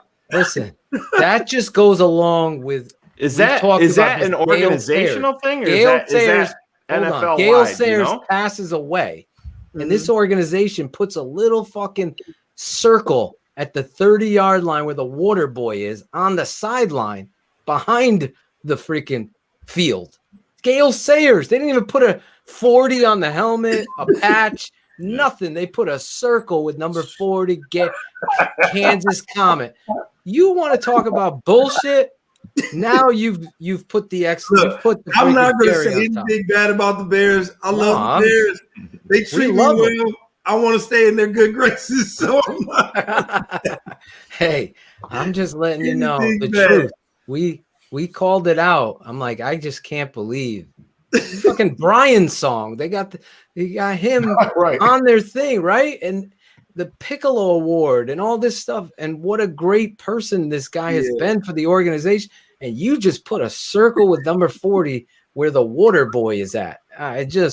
It embarrassed us on this show. In fact, we were the only ones on any media outlet to bring up our frustration. And I think Olin was on with us that night, Shayne. Yeah. And he was just like, he called it out too. He's like, that's just friggin' ridiculous. I will say it's not, I don't think it's just a Bears thing. I think different organizations have different, rules and whatnot. And the NFL is notorious for wanting to make money. They don't look, if it ain't gonna make them no money, they probably not gonna do it. Unless you force them to do it. If it don't make dollars, it don't make sense, right? So that's whatever that. If they can put that badge on a piece of poop, and that piece of poop makes money, they'll put on the emoji. Don't give Fat Mike any ideas, okay? He actually picks up poop. Anyway, I don't know how much time you have with us. Are you okay? Because we probably got another minute or so. Yeah, I don't want to keep you on because I think your computer, my dad's phone. Every week we gotta try to keep it keep his phone. I'm sure I've derailed your whole show, but I don't. Not at all, man. Not at all. Not if at y'all all. don't kick me off, I pretty much will stay on the show until you don't kick me off. You're the closest I'm gonna get to Grossman, so just stay along. I'm just keeping it 100. And my wife don't come down here and get me, or my kids don't come out down here and get me, and my computer doesn't go dead. I'll talk to you guys. Because I can talk if you can't tell. Oh, you fit right in with the vibe here. We were waiting for you to come on and so excited. I apologize, man. I got ADD like a mofo. I'm gonna be honest with you. I was sitting on my couch, ADD'd out. I forgot. I even reminded myself before. I swear to God, I reminded myself. Keeping it 100. Reminded me, Rashied, you got to be on that call at 9. And I started texting somebody, and I was watching American Idol, and I look up. I hear my wife walking down the steps, and I look at my phone. I'm like, oh crap! And then T Nic texts me. It's like 9:20. I said, oh shit. Hey, everything happens for a reason. Thank God. How many kids do you have? I only have 2. I have 2 kids. I quit after that. That's the only thing in life I quit on. Having 2 is We're enough. all with you here. I had 4. It took me 4. This guy's about to change diapers above you. Yeah. I got a He's got daughter, daughter on the way. Got a boy, but no, it's gonna be number 2 for me. Hey, daughters are the best. My daughter is freaking amazing. Claudio had all girls, so you got 4 girls? Not me. Claudio. Yeah, Rex 1, Rex 2, Rex 3, Rex 4. He named them all Rexina. Roxana. What did you do? What did you do to God for him to give you 4 girls in a row? I was a good guy, man. I was good. That whole thing about you get payback. I was the nice guy. I don't get it. Girls, girls are great. It's just hard.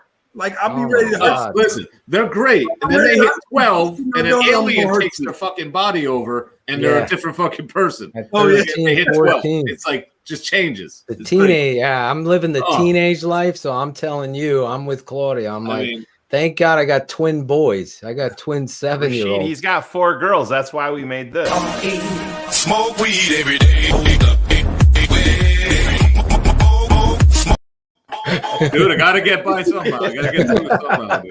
Man, no, I have only thing I think about is like what I'm gonna do to the first kid that tries to break her heart. Like what am I gonna do? And I don't want to say this publicly because I don't want to go to jail. You're gonna recreate the bad boy scene.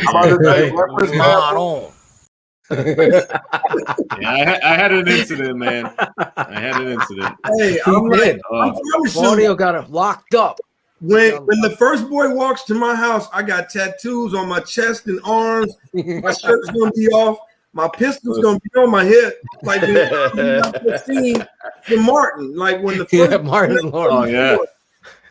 Well, I got a pit bull. I got a pit bull that greets him at the door, and I just feed him hot dogs. I feed him hot dogs while I'm talking to the dude. He loves fucking wieners. I don't know what it is. I'm telling you, I'm gonna scare the shit out of the first one. Like the first one, he gonna tell the stories. Yeah. Ooh, I had to go to, and I was like, oh my God, like, no, I'm gonna hurt you. Leave it. What time did I say be back? Yeah, be back 5 minutes before that. Like, I'll be in my car in the street finding you. Like, get my daughter back on time. I'll tell you one more story before I leave. One more story, right? Yes. It's a true story. I kid you not. My daughter was 6, and in her school that she was going to, they did like an overnight. She was going to a private school and whatnot, or she was 6 or 7, and it was the first time we had never let her spend a night at anybody's house or anything up to that point. Like if it wasn't family, it wasn't happening. Right. So we let her go on this overnight camping trip. And like leading up to that camping trip, my wife and I were discussing, are we going to let her do this? We're going to let her do that. And I'm like, I don't know. Talking to the teachers and whatnot. And we're trying to get more and more comfortable with it. So finally we get comfortable with it a couple weeks before she goes, because a friend is like, oh, we're going to let our daughter go. And we know about, how they are about their daughter, right? So right. We're going to let theirs go, and they would be together. We're like, okay, well, we'll let her go. But kid you not, leading up to that, I started dropping hints to everybody that was within earshot. My daughter better come back just the way she left. I told her, like, tell their teachers that your daddy crazy, and that he said I should come back just the way I left. I promise you, I was telling people my daddy is crazy. Like, and I just dropped his laughing to all the teachers and everybody. I'm super nice to the parents and whatnot, and everybody knows me. I'm a super nice guy. Yeah. Nice to everybody. But I was dropping hints with a smile. She better come back and say she's not. Mod on. That's it. I'm telling you. Before we let you go, can you do us a station ID? And that's just you saying, this is Rashied Davis, former Chicago Bear. You're keeping it 100 with my guys Phil and Shayne on the Tape Never Lies Network. I know that's a lot. Writing so I can read it, because you're trying to get me to remember. I'm hitting the head a lot, bro. Can I DM you that? Oh man, the Tape Never Lies. So listen, I'll put our names up there so you could look at the screen. The Tape Never Lies is scrolling on the bottom. Where's our names, Shayne? Why aren't they popping up? Oh, there they are. Look at that. I'm only removing JB and T Nic for 1 second, and Claudio, and then I'll put you up by yourself. Actually, I don't have to remove anybody. I'm just going to put you up by yourself. On my bad. I wanted to keep our names sure, up. and check your next check, because there'll be a line item for this script that we're writing. Hey, if the Bears can do it, you can too. Well, it'll be worth the swag. So give everybody gifts and then line item every. Oh, that's ridiculous. Yeah, I still can't believe that story. Oh, I'm gonna give you this football. You deserve it. You earned it. Yeah, you earned it. You made that big catch. We're gonna tax you for it. And by the way, $180 is out of your check. All right. This is Rashied Davis, former Chicago Bears wide receiver. You're keeping it 100 with Phil and Shayne on the Tape Never Lies Network. Are you saying go? I can count you down. You ready? Go. Yep. Yo, this is Rashied Davis, former Chicago Bear wide receiver. Yeah, that guy right there. And you're whatever. What did you say now? Keeping it 100. Keeping it 100. on the Tape Never Lies network. 100. Yes. All right, you can splice and cut and all of this. Yes, I'll splice it and cut it. All right. Yo, this is Rashied Davis, former Chicago Bears wide receiver. Yeah, that guy. and you're on the Tape Never Lies Network, where we keep it 100. God, I can't say That's that. it. That's good. That's I gotta good. do better. I gotta do better. You want to do it again? All right, he's up for the challenge. I like this. Yeah, I'm up for a challenge. I don't quit. Yo, this is Rashied Davis, former Chicago Bears wide receiver. Yeah, that guy. You're on the Tape Never Lies Network, and we keep it 100. Oh shit! There we go. It took Akeem Hicks at least 8 takes, so you're good. You beat him. It only took all in one. You know, I won. I like to win. Okay. Nothing wrong with that. Look at T Nic. He's just worried about his fucking drink. Where's my vodka? Where's the vodka? You know it. I will contribute to your delinquency eventually. I will. I promise. I will. Right here. I will. Yo, hold on real quick. Oh, I love this dude. He's fucking awesome. It's the gift that keeps on giving. He just keeps on giving, JB. He's like, he's just such a real. He got the bottle of Legacy. He gonna show it to you. Oh, is that what it is? Is this from J-Lo? Straight. Hell yeah, that's what it is. No, I knew it. This is my cousin's vodka. Y'all got to check this out. This is real good stuff. Hold on, let me put Isolate and give him a shout out. Shout out to True Legacy Vodka. This is my cousin's company.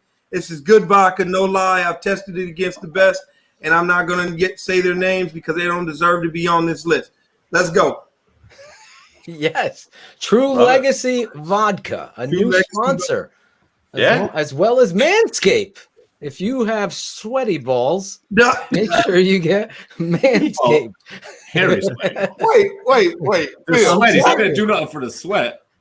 Manscaped right there. Just put in the code. Coupon I code. wouldn't even feel comfortable saying that. Sweaty balls. Are you hairy down there? All right, Rashied, right? You guys, right now. What guy needed a Manscaped? I'm super uncomfortable right now. Oh, I think I need to go. I'll let it go.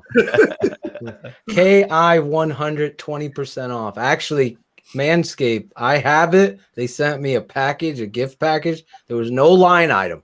Just a straight gift package. Nice leather bag too. Leather bag. I open it up. It's got an LED razor in there and shout out to Manscaped. Manscaped. I think mine's stuck in the mail somewhere. You know what? I should start doing that to my siblings. Send them gifts and then line item. Like makes Christmas a lot cheaper. Do us a favor. I love you though. Send T Nic that vodka and then that's it right there. I'm a line item you for this. I'm sending it to you. I need $50. Listen, what was the name of that vodka again? True Legacy. We got a lot of Bears fans that are listening live, but tons that are going to download and watch this show overnight and into the weekend. True Legacy Vodka. Buy it for Rashied.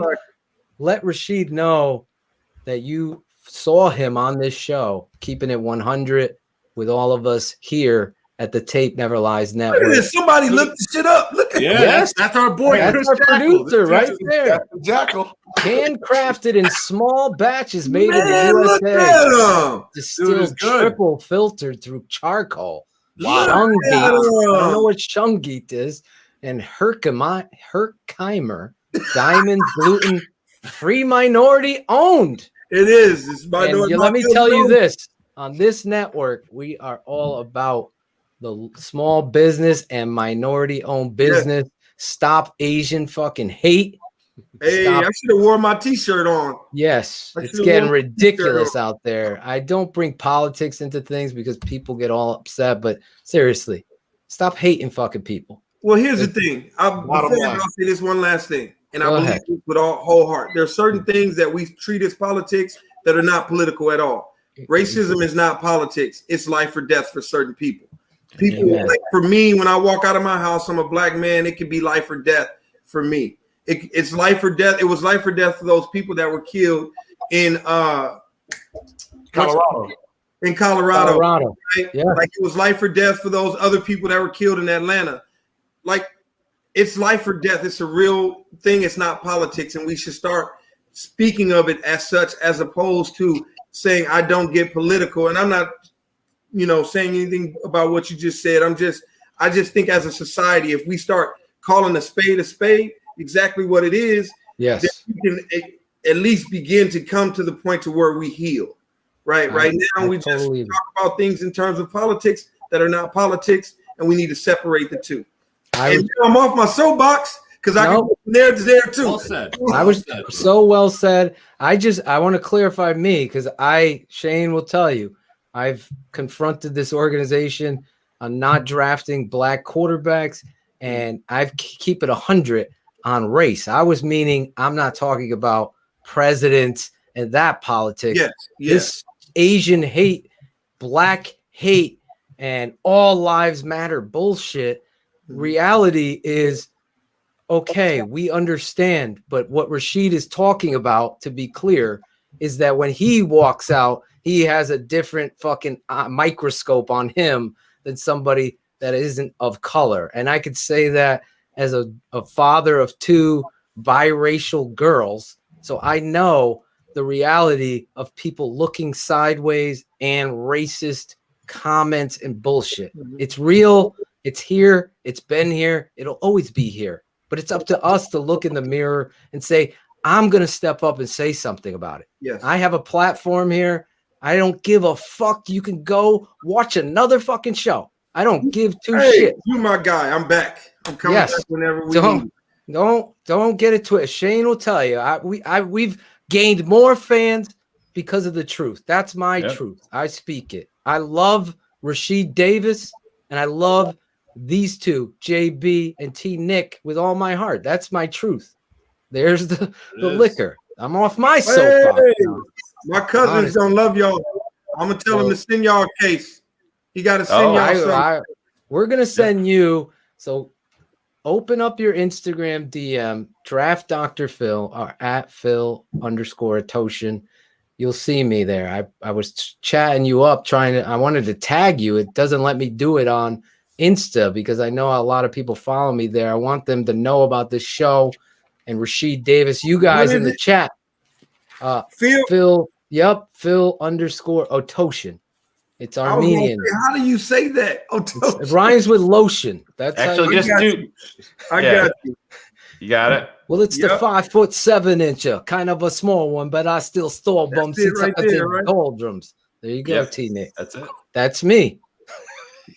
I spit some bars. Are you gonna stay? Are you gonna stay on? Are you gonna stay on for shout outs? Because here's an original song I want you to hear. Me and my boy Cool Kennedy spitting bars on TTNL. All our music, everything except in the open. Shayne's gonna be mad at me for putting the Rocky music in there. They're probably gonna be mad at us.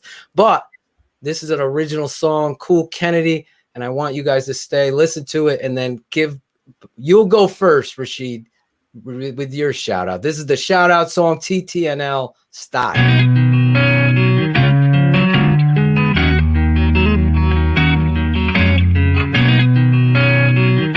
Shout out, Tape Never Lies. Shout out, I know you hear me, baby. Shout out, I know you see me, baby. Shout out, we gotta holla at you. Keep it 100 crew, we gotta show love too. Shout out, I know you hear me, baby. Shout out, I know you see me, baby. Shout out, we gotta holla at you. Keep it 100 crew, we gotta show love too. From the fans in the stands to the follows on the gram. Thanks for your support, showing love in the DM. We stay SpencerStrong, fight together till the end. Now it's time to shout out worldwide friends and fam. The network that keeps it real, 100 crew. So many in the world that I gotta show love to. For some this policy the show is at its end, but for me it's so important to thank the charter members and the fans.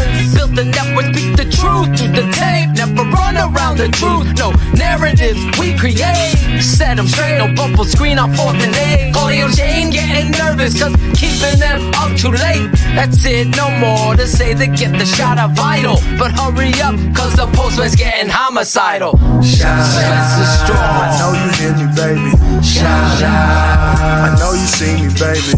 Shout out. We gotta holla at you. Keep it 100 crew. We gotta show love too.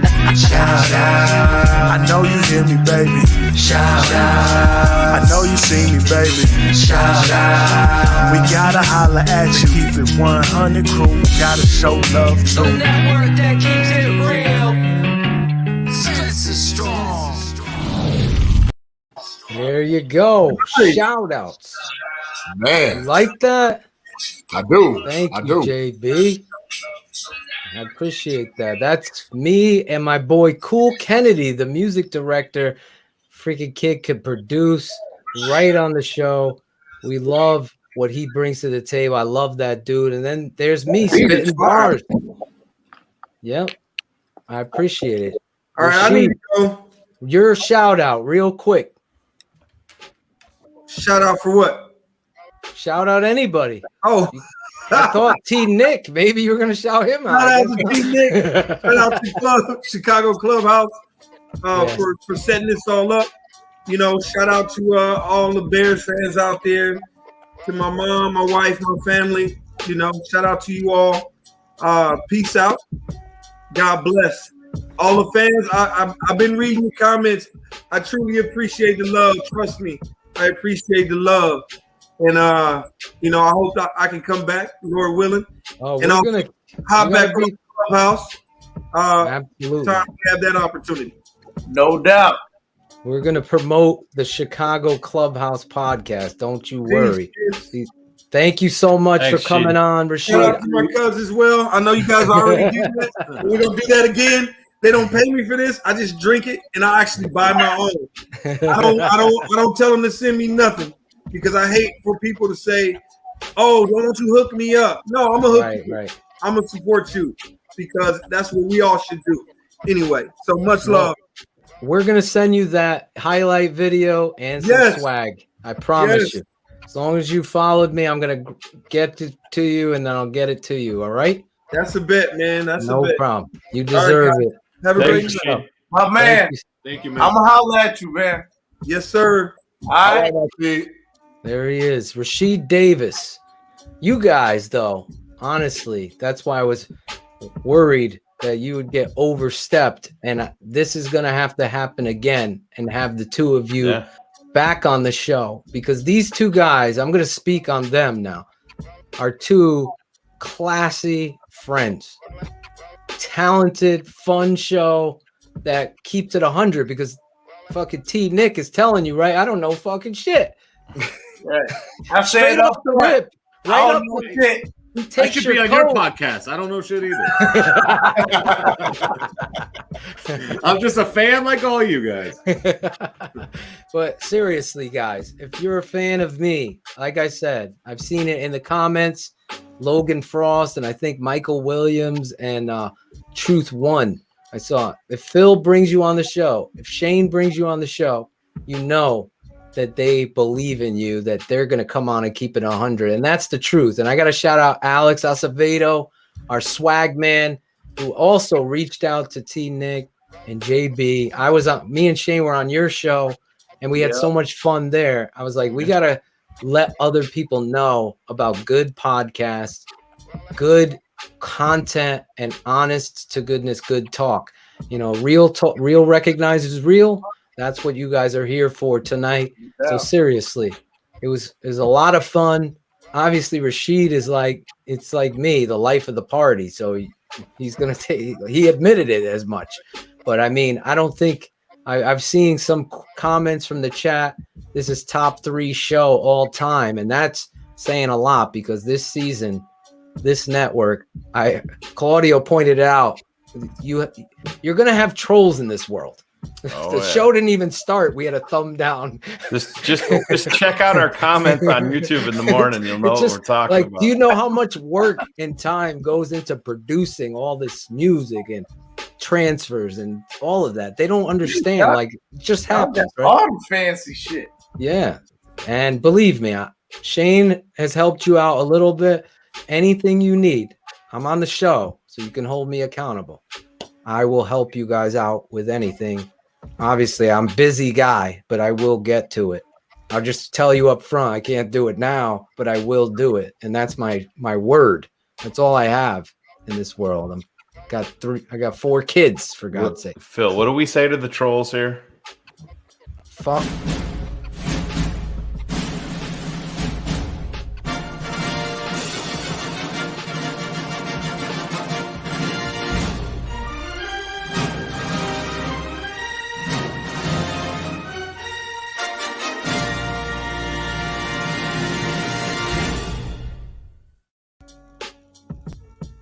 That's right. Hey, Shayne, that did it. That did it. That's hilarious. I love The best I drop. love that. That's funny as hell. That's why you guys are here. We You only fit play right that. in. We play that 2 times a show when we're talking about trolls and whenever Claudio talks. You're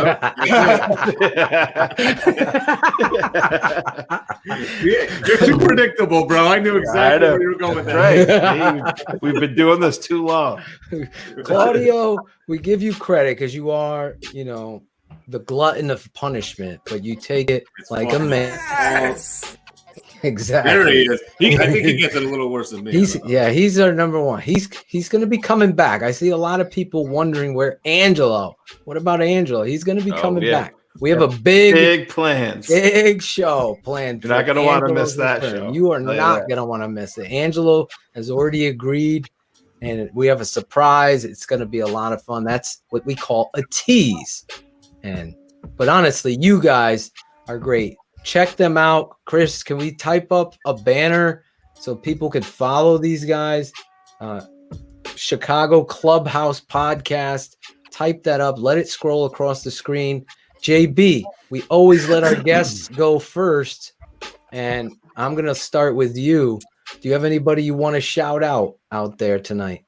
Absolutely. First and foremost, guys, Phil, Shayne, Claudio, I got to shout you guys out. Like you all are our brothers. We are kindred spirits across states, and I really love you guys, and we'll continue to always be on and support and just, keep this train moving, man. Like I said, I have to give a shout out to you guys at first. And then let me just give a shout out to actual Bears fans, no matter whether you're here in Chicago, Connecticut, New York, Arizona, because without you all, this doesn't happen. That's right. Exactly. That's why we do this shout out segment.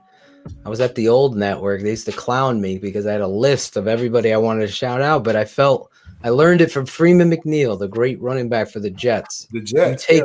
You take your time out and you thank every goddamn one of those fans, because without them, there is no show. There is no fucking football.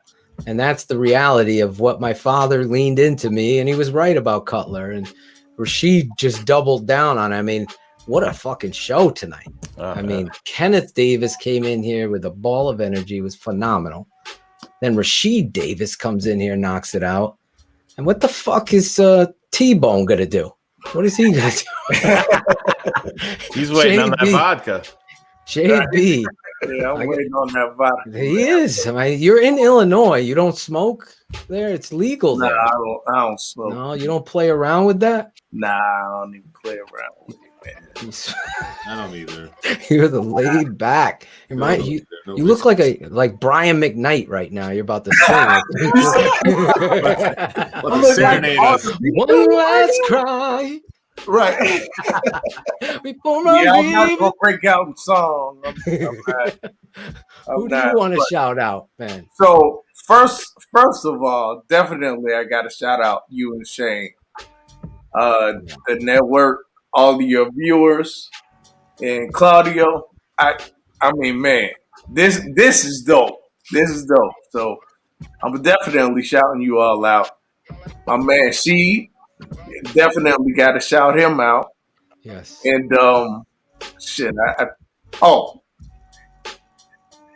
I should mention, I do want to. I know, and this has nothing to do with football, but I didn't acknowledge it yesterday. Elgin Baylor. Yeah. He passed. Yeah. And I definitely want to acknowledge that. Yeah. But yeah, man, I mean, this is a great show. So kudos. Well, but I also want to shout out the Clubhouse Chicago. Hell yeah. Podcast. Make sure you follow. We have some great guests. It's not just Bears, but it's a lot of Chicago shit like the series, The Shy, or we have Chicago legendary basketball players. Yeah. But it is mostly Bears. And like I was saying earlier, it started out that way. So that's why it's mostly Bears. Then JB came. I brought JB in the end of the year because JB, he's just, I mean, this dude is the stat master. He knows everything from like the 90s. Since the 90s, he knows all the stats, all the players, everything, all the plays, everything. So I'm really oh wow. If we only could put them next to each other. That is so funny. Too funny. Oh my God. Poke your head out. Poke your head out. Before I leave it all. No, other way. Other way. There he is. There you go.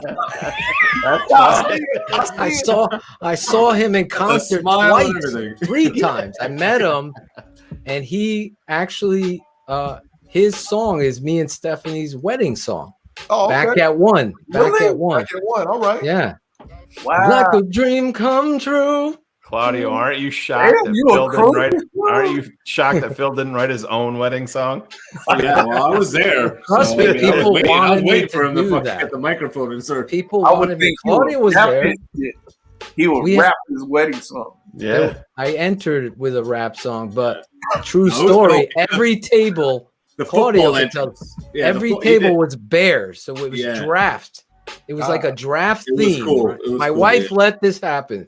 She's the right one. I can tell you that. My best friend. She's like, okay, as long as it's black and white, it looks. I don't want orange and blue. I want purple, grays, and white. I was like, it'll be black and white.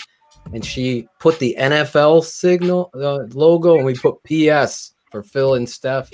It was dope. But every of our wedding party got drafted like they were from some phony college. Like my parents were from Bada Bing University, and because my dad. What round did you go, Claude? No, Claudio wasn't in the wedding. I wasn't in it. No. I regret that. Do you guys regret, like, how many of you of your wedding party people, if you've been married, do you still talk to? Oh God! There's a big lull. It's almost like a hex, right?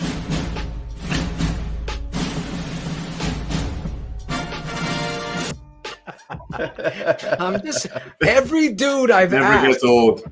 Is either they're in the 1 or 2 area. Like, oh, I had 8 guys. How many did you talk? No, 1 or 2. I'm just saying. I regret not having Claudio in my wedding. Right. You put me on this show, so it's even better. That's right. Oh, we'll send it to you. That shit is hilarious, man. Yeah. That is funny Can I interject just real quick and throw one shout out? Yeah. Absolutely. Before I say what I really want to say, Phil, because that's another show. I just got a text from my mom, man. Yes. And she said, great show. I love the energy from everybody. And my mom has been a Bears fan since the late 70s. She's the reason why I'm into the Chicago Bears. And I literally just got that text like, shout out to your mom. What's her name? Sandra. Shout out to you. JB, can you text her back and say, well, you can write it for me. Sandra, did you have to pick the team for me that had no fucking quarterbacks? Exactly. Put a line item on that. I don't want to get a whooping. Yeah, right. Thank you, Sandra. You got a son here. I'm not blowing smoke. This guy, I love this guy. Like I said, I don't blow smoke. This network was predicated. The blessing was what Cherie said. Lady Bear, it's a blessing you guys left the old network. You started your own, and now we've had so much more family. I don't have any stress or anxiety. I just come here and we talk football. There's no script, right? We didn't tell you anything we're talking about tonight, right? We just went. I didn't have any questions for Rashied. It just went off the top. Everything is about production and doing the right thing. You guys, honestly, if I put my name to them, go check them out. Chicago Clubhouse Podcast. I owe them. T Nic was hard on me. I put your logo on. I tried to do something special. He's like, I don't want my logo. I just want yours. So I'm gonna do that this weekend. You have my word. So a lot of stuff. Claudio, let's move to you. Do you have any shout outs? Yeah, I got a few. Okay. Not as many as you'll have, but I got. I'm not gonna have a lot because the time. Right. 3. Well, then I'll go quick. Shayne's gonna be Chris pissed. Jackal, the dude behind the scenes, coming through. He's doing a great job. He's not on here, but he's doing a great job. New dude, Daniel Pottle. He's the dude that said he'll trade his kids. For something that was hilarious. Larry Funkster Jones for bringing the hype. Yes, Larry. The Factor One. He's always saying some funny shit in the chat. Matt Bayer, Tony Salamoski, and obviously Rashied and Kenneth, and then of course Rex Grossman. If you're listening, bro, come on, we'll have a talk. It's all good. We'll talk it out. But no, that's it.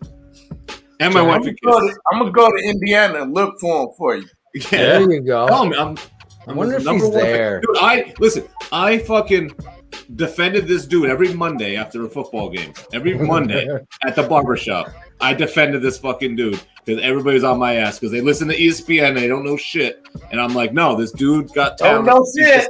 They don't know shit. Exactly. They don't know shit. That's the Chicago Clubhouse Podcast. Shayne. That's fucking sources, man. They know what they're talking about, but they don't know shit. They don't know shit. No, they just like us. They don't Listen, know. this is how I found the Chicago Clubhouse Podcast. True story. Sorry, Shayne. Real quick. Go ahead. Drop it, Jack. Oh, Jesus Christ. There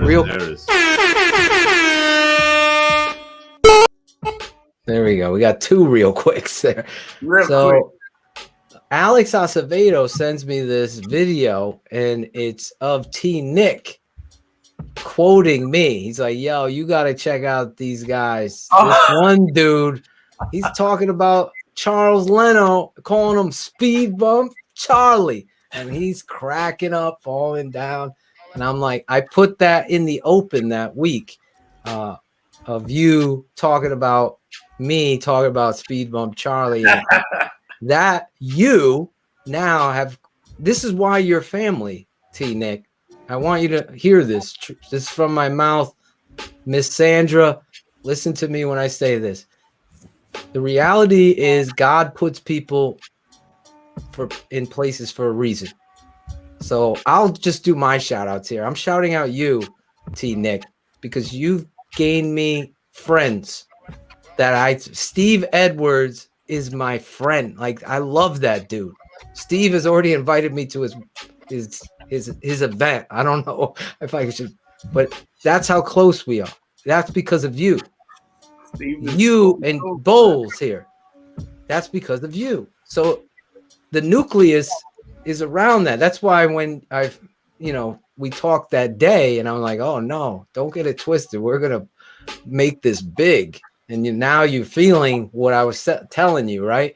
So the reality is I want to shout out you because God put you in my life and we're going to do big things. And I'm going to always promote you guys, always be a part of that. And only thing as a friend, I always expect the same in return. That's when you know somebody ain't your friend. When you're doing everything and all of a sudden they ain't doing shit. I don't care if you don't know shit. That's fine. If you ain't doing shit, that's a problem for me because I know I work so hard for this and for my friends. So I'm going to shout you out and just 2 more shout outs, Shayne, tonight. It's going to be quick. Rex looking heavy there. Listen. Chubby there, huh? That's great, bro. I will tell you guys. Fuck Claudio. Look. Listen, Grossman. I'll tell a story about him next time. Next show, I'll tell. Yeah, the story next about show. Grossman. Next show. We're getting late. Yes. All right. Got a shout out. Listen, guys, I keep it 100 here. Can you please put that banner back up? Our guys, the whole premise of the shout outs is for SpencerStrong. Yep. And our guy, Ryan Cox, and his family need our prayers. So the power of prayer and energy, as you heard Rashied talk about it, it just, that's my friend now too. Like, I will go to bat for Rashied. I know he'll come back on. Like, he's real. Real recognizes real. I love that. And this guy, his son, is dealing with brain cancer and has a tumor in his brain, and the family has been in turmoil trying to getting good news and bad news, good news and bad news. Energy, thoughts out to Ryan and your wife and family. I know, Shayne, I'm probably stealing your thunder here too, the energy there, but that's the name of this segment. Guys, you're 100 crew. Life is bigger than even football, especially a child. I can't even imagine. I've been in the hospital before in a serious situation with my child, and I only could imagine the continuing, never-ending battles and journeys. It's too much. So anything you could do, SpencerStrong, Ryan, and your wife, my prayers, my family's thoughts are with you and tonight. And then I just want to thank the guests that came on tonight. Obviously, Kenneth Davis, thought you were phenomenal. Go follow that guy. Under Center Podcast, another guy that's not acting like he's too big. Like Jeff Dickerson thinks he's too big to come on our show and just be a human being. Come on. I lose all fucking respect for you. All. I don't care if this gets back to you. That's what I'm speaking the truth. I don't care you're on 1,000. David Kaplan comes on this show and blows it up because he's such a good person. Don't. I just don't have any time for anybody that sticks their nose up. I'm just sorry. It's just not how I was raised. I'll never be like that. So I'm going on a rant. I don't want to. I want to thank Kenneth because he's not sticking his nose up. He was awesome tonight. I want to thank Rashied Davis for standing in there, telling his story, and being a battler and not letting the politics overcome him in his journey. What a great personality and person.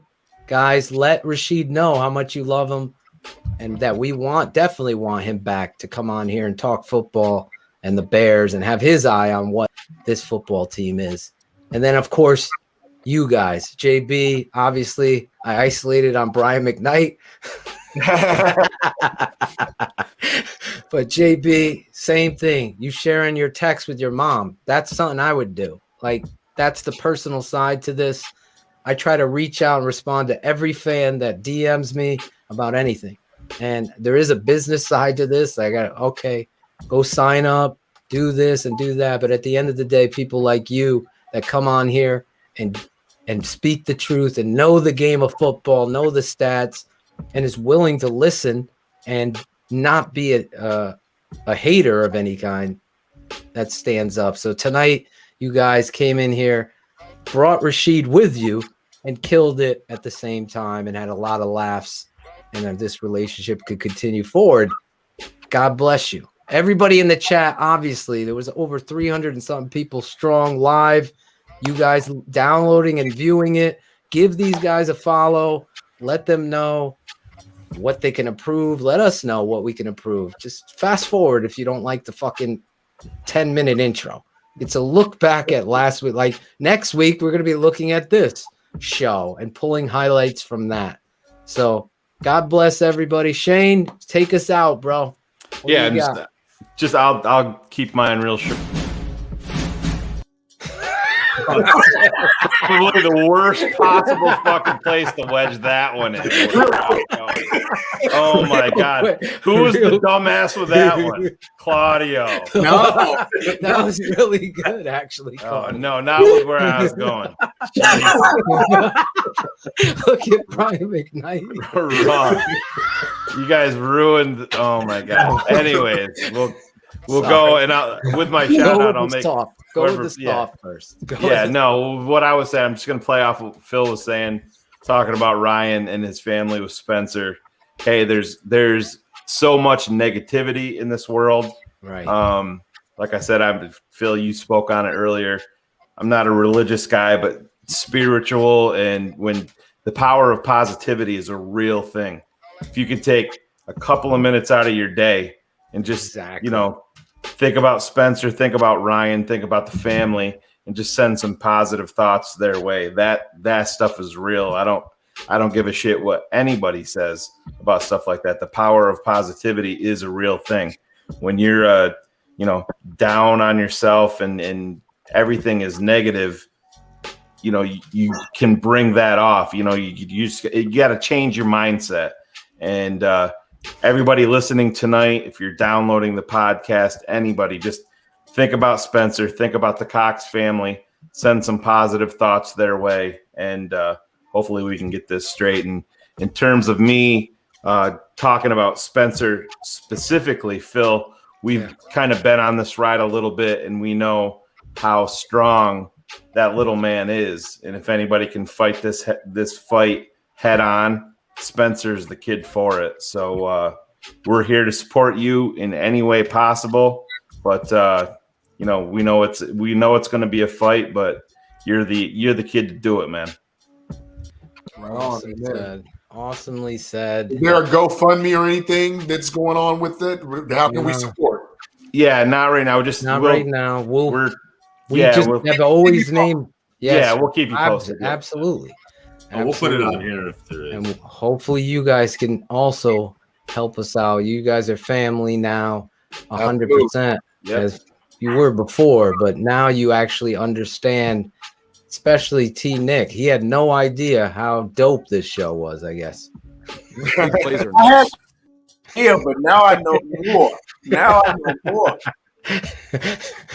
Playoffs. Anyway, what was that dope? Listen, real quick, business. I gotta tell you, X's with the O Saturday draft mob. Me, Shayne, and Barlissimo this Sunday. So me and my father on Saturday will be breaking down. We don't even know who we're breaking down yet. Oh, on the free agents. So a bunch of the free agent signings. What was that? Me and my father are going to be breaking. And then on Sunday, we'll be having another mock draft. And did we put that mock up? Or no? I teased it. Oh, yeah. Here it is. Yep. That's how it came out. Yep. This is how we came out for those of you. Oh, okay. Draft mock. We got Mac Jones, Jackson, Carmen.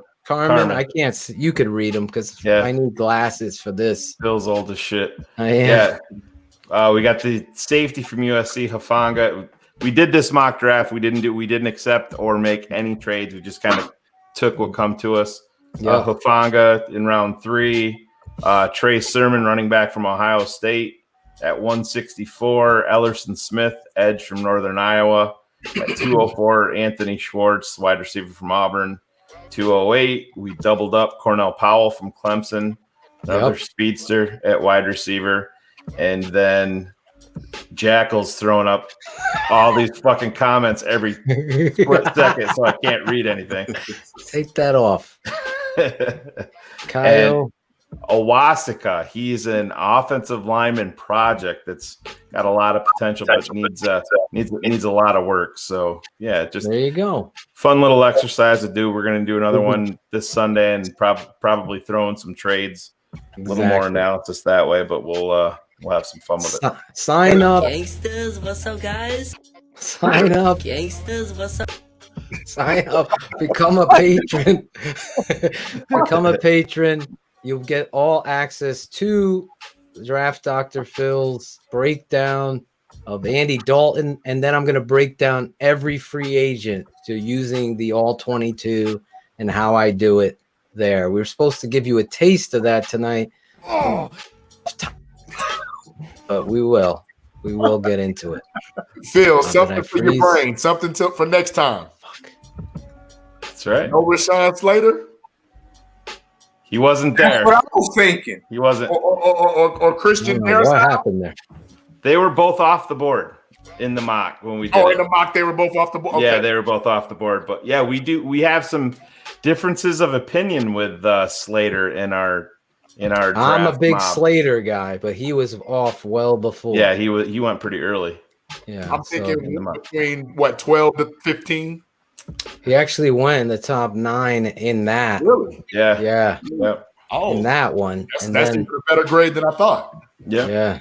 They like him. I like him. But anyway. Darrisaw went before him, right?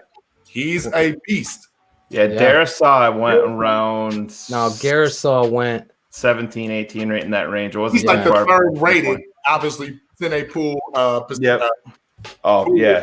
Sine Pool first. But. Yeah, well, that was how the computer was doing the drafting. Yeah. Yesterday, I did a mock with the Philly podcast. I was the GM of the Bears. All the quarterbacks were taken. Slater went 9 in that. Ooh. And then I ended up taking the kid Mayfield from Michigan, the big tackle. The tackle. He's not bad. He's not bad. I like that kid. He's got a lot of potential and toughness. He has a nasty streak too. He's got a tough, he's got a toughness to him. That's what I really want. That disposition on that. He'd be perfect in Chicago because he's used to playing with no quarterback at Michigan. So what fit in perfect. Where do you guys think this guy's gonna get drafted? Angelo Marino from Wallingford, Connecticut. I'm on the show. Keeping it 100. He's gonna go round 7 in the Afghan League to the Damascus car bombs. Anyway, we'll see you Saturday, Sunday. Have a great week. Hopefully, if anything pops up, a trade will be live. And subscribe to the Chicago Clubhouse podcast. And also subscribe to TapeNeverLies.com. This has been a Shy City Sports presentation and a Tape Never Lies Network production. Keeping it 100. Thanks for tuning in to the Tape Never Lies Network.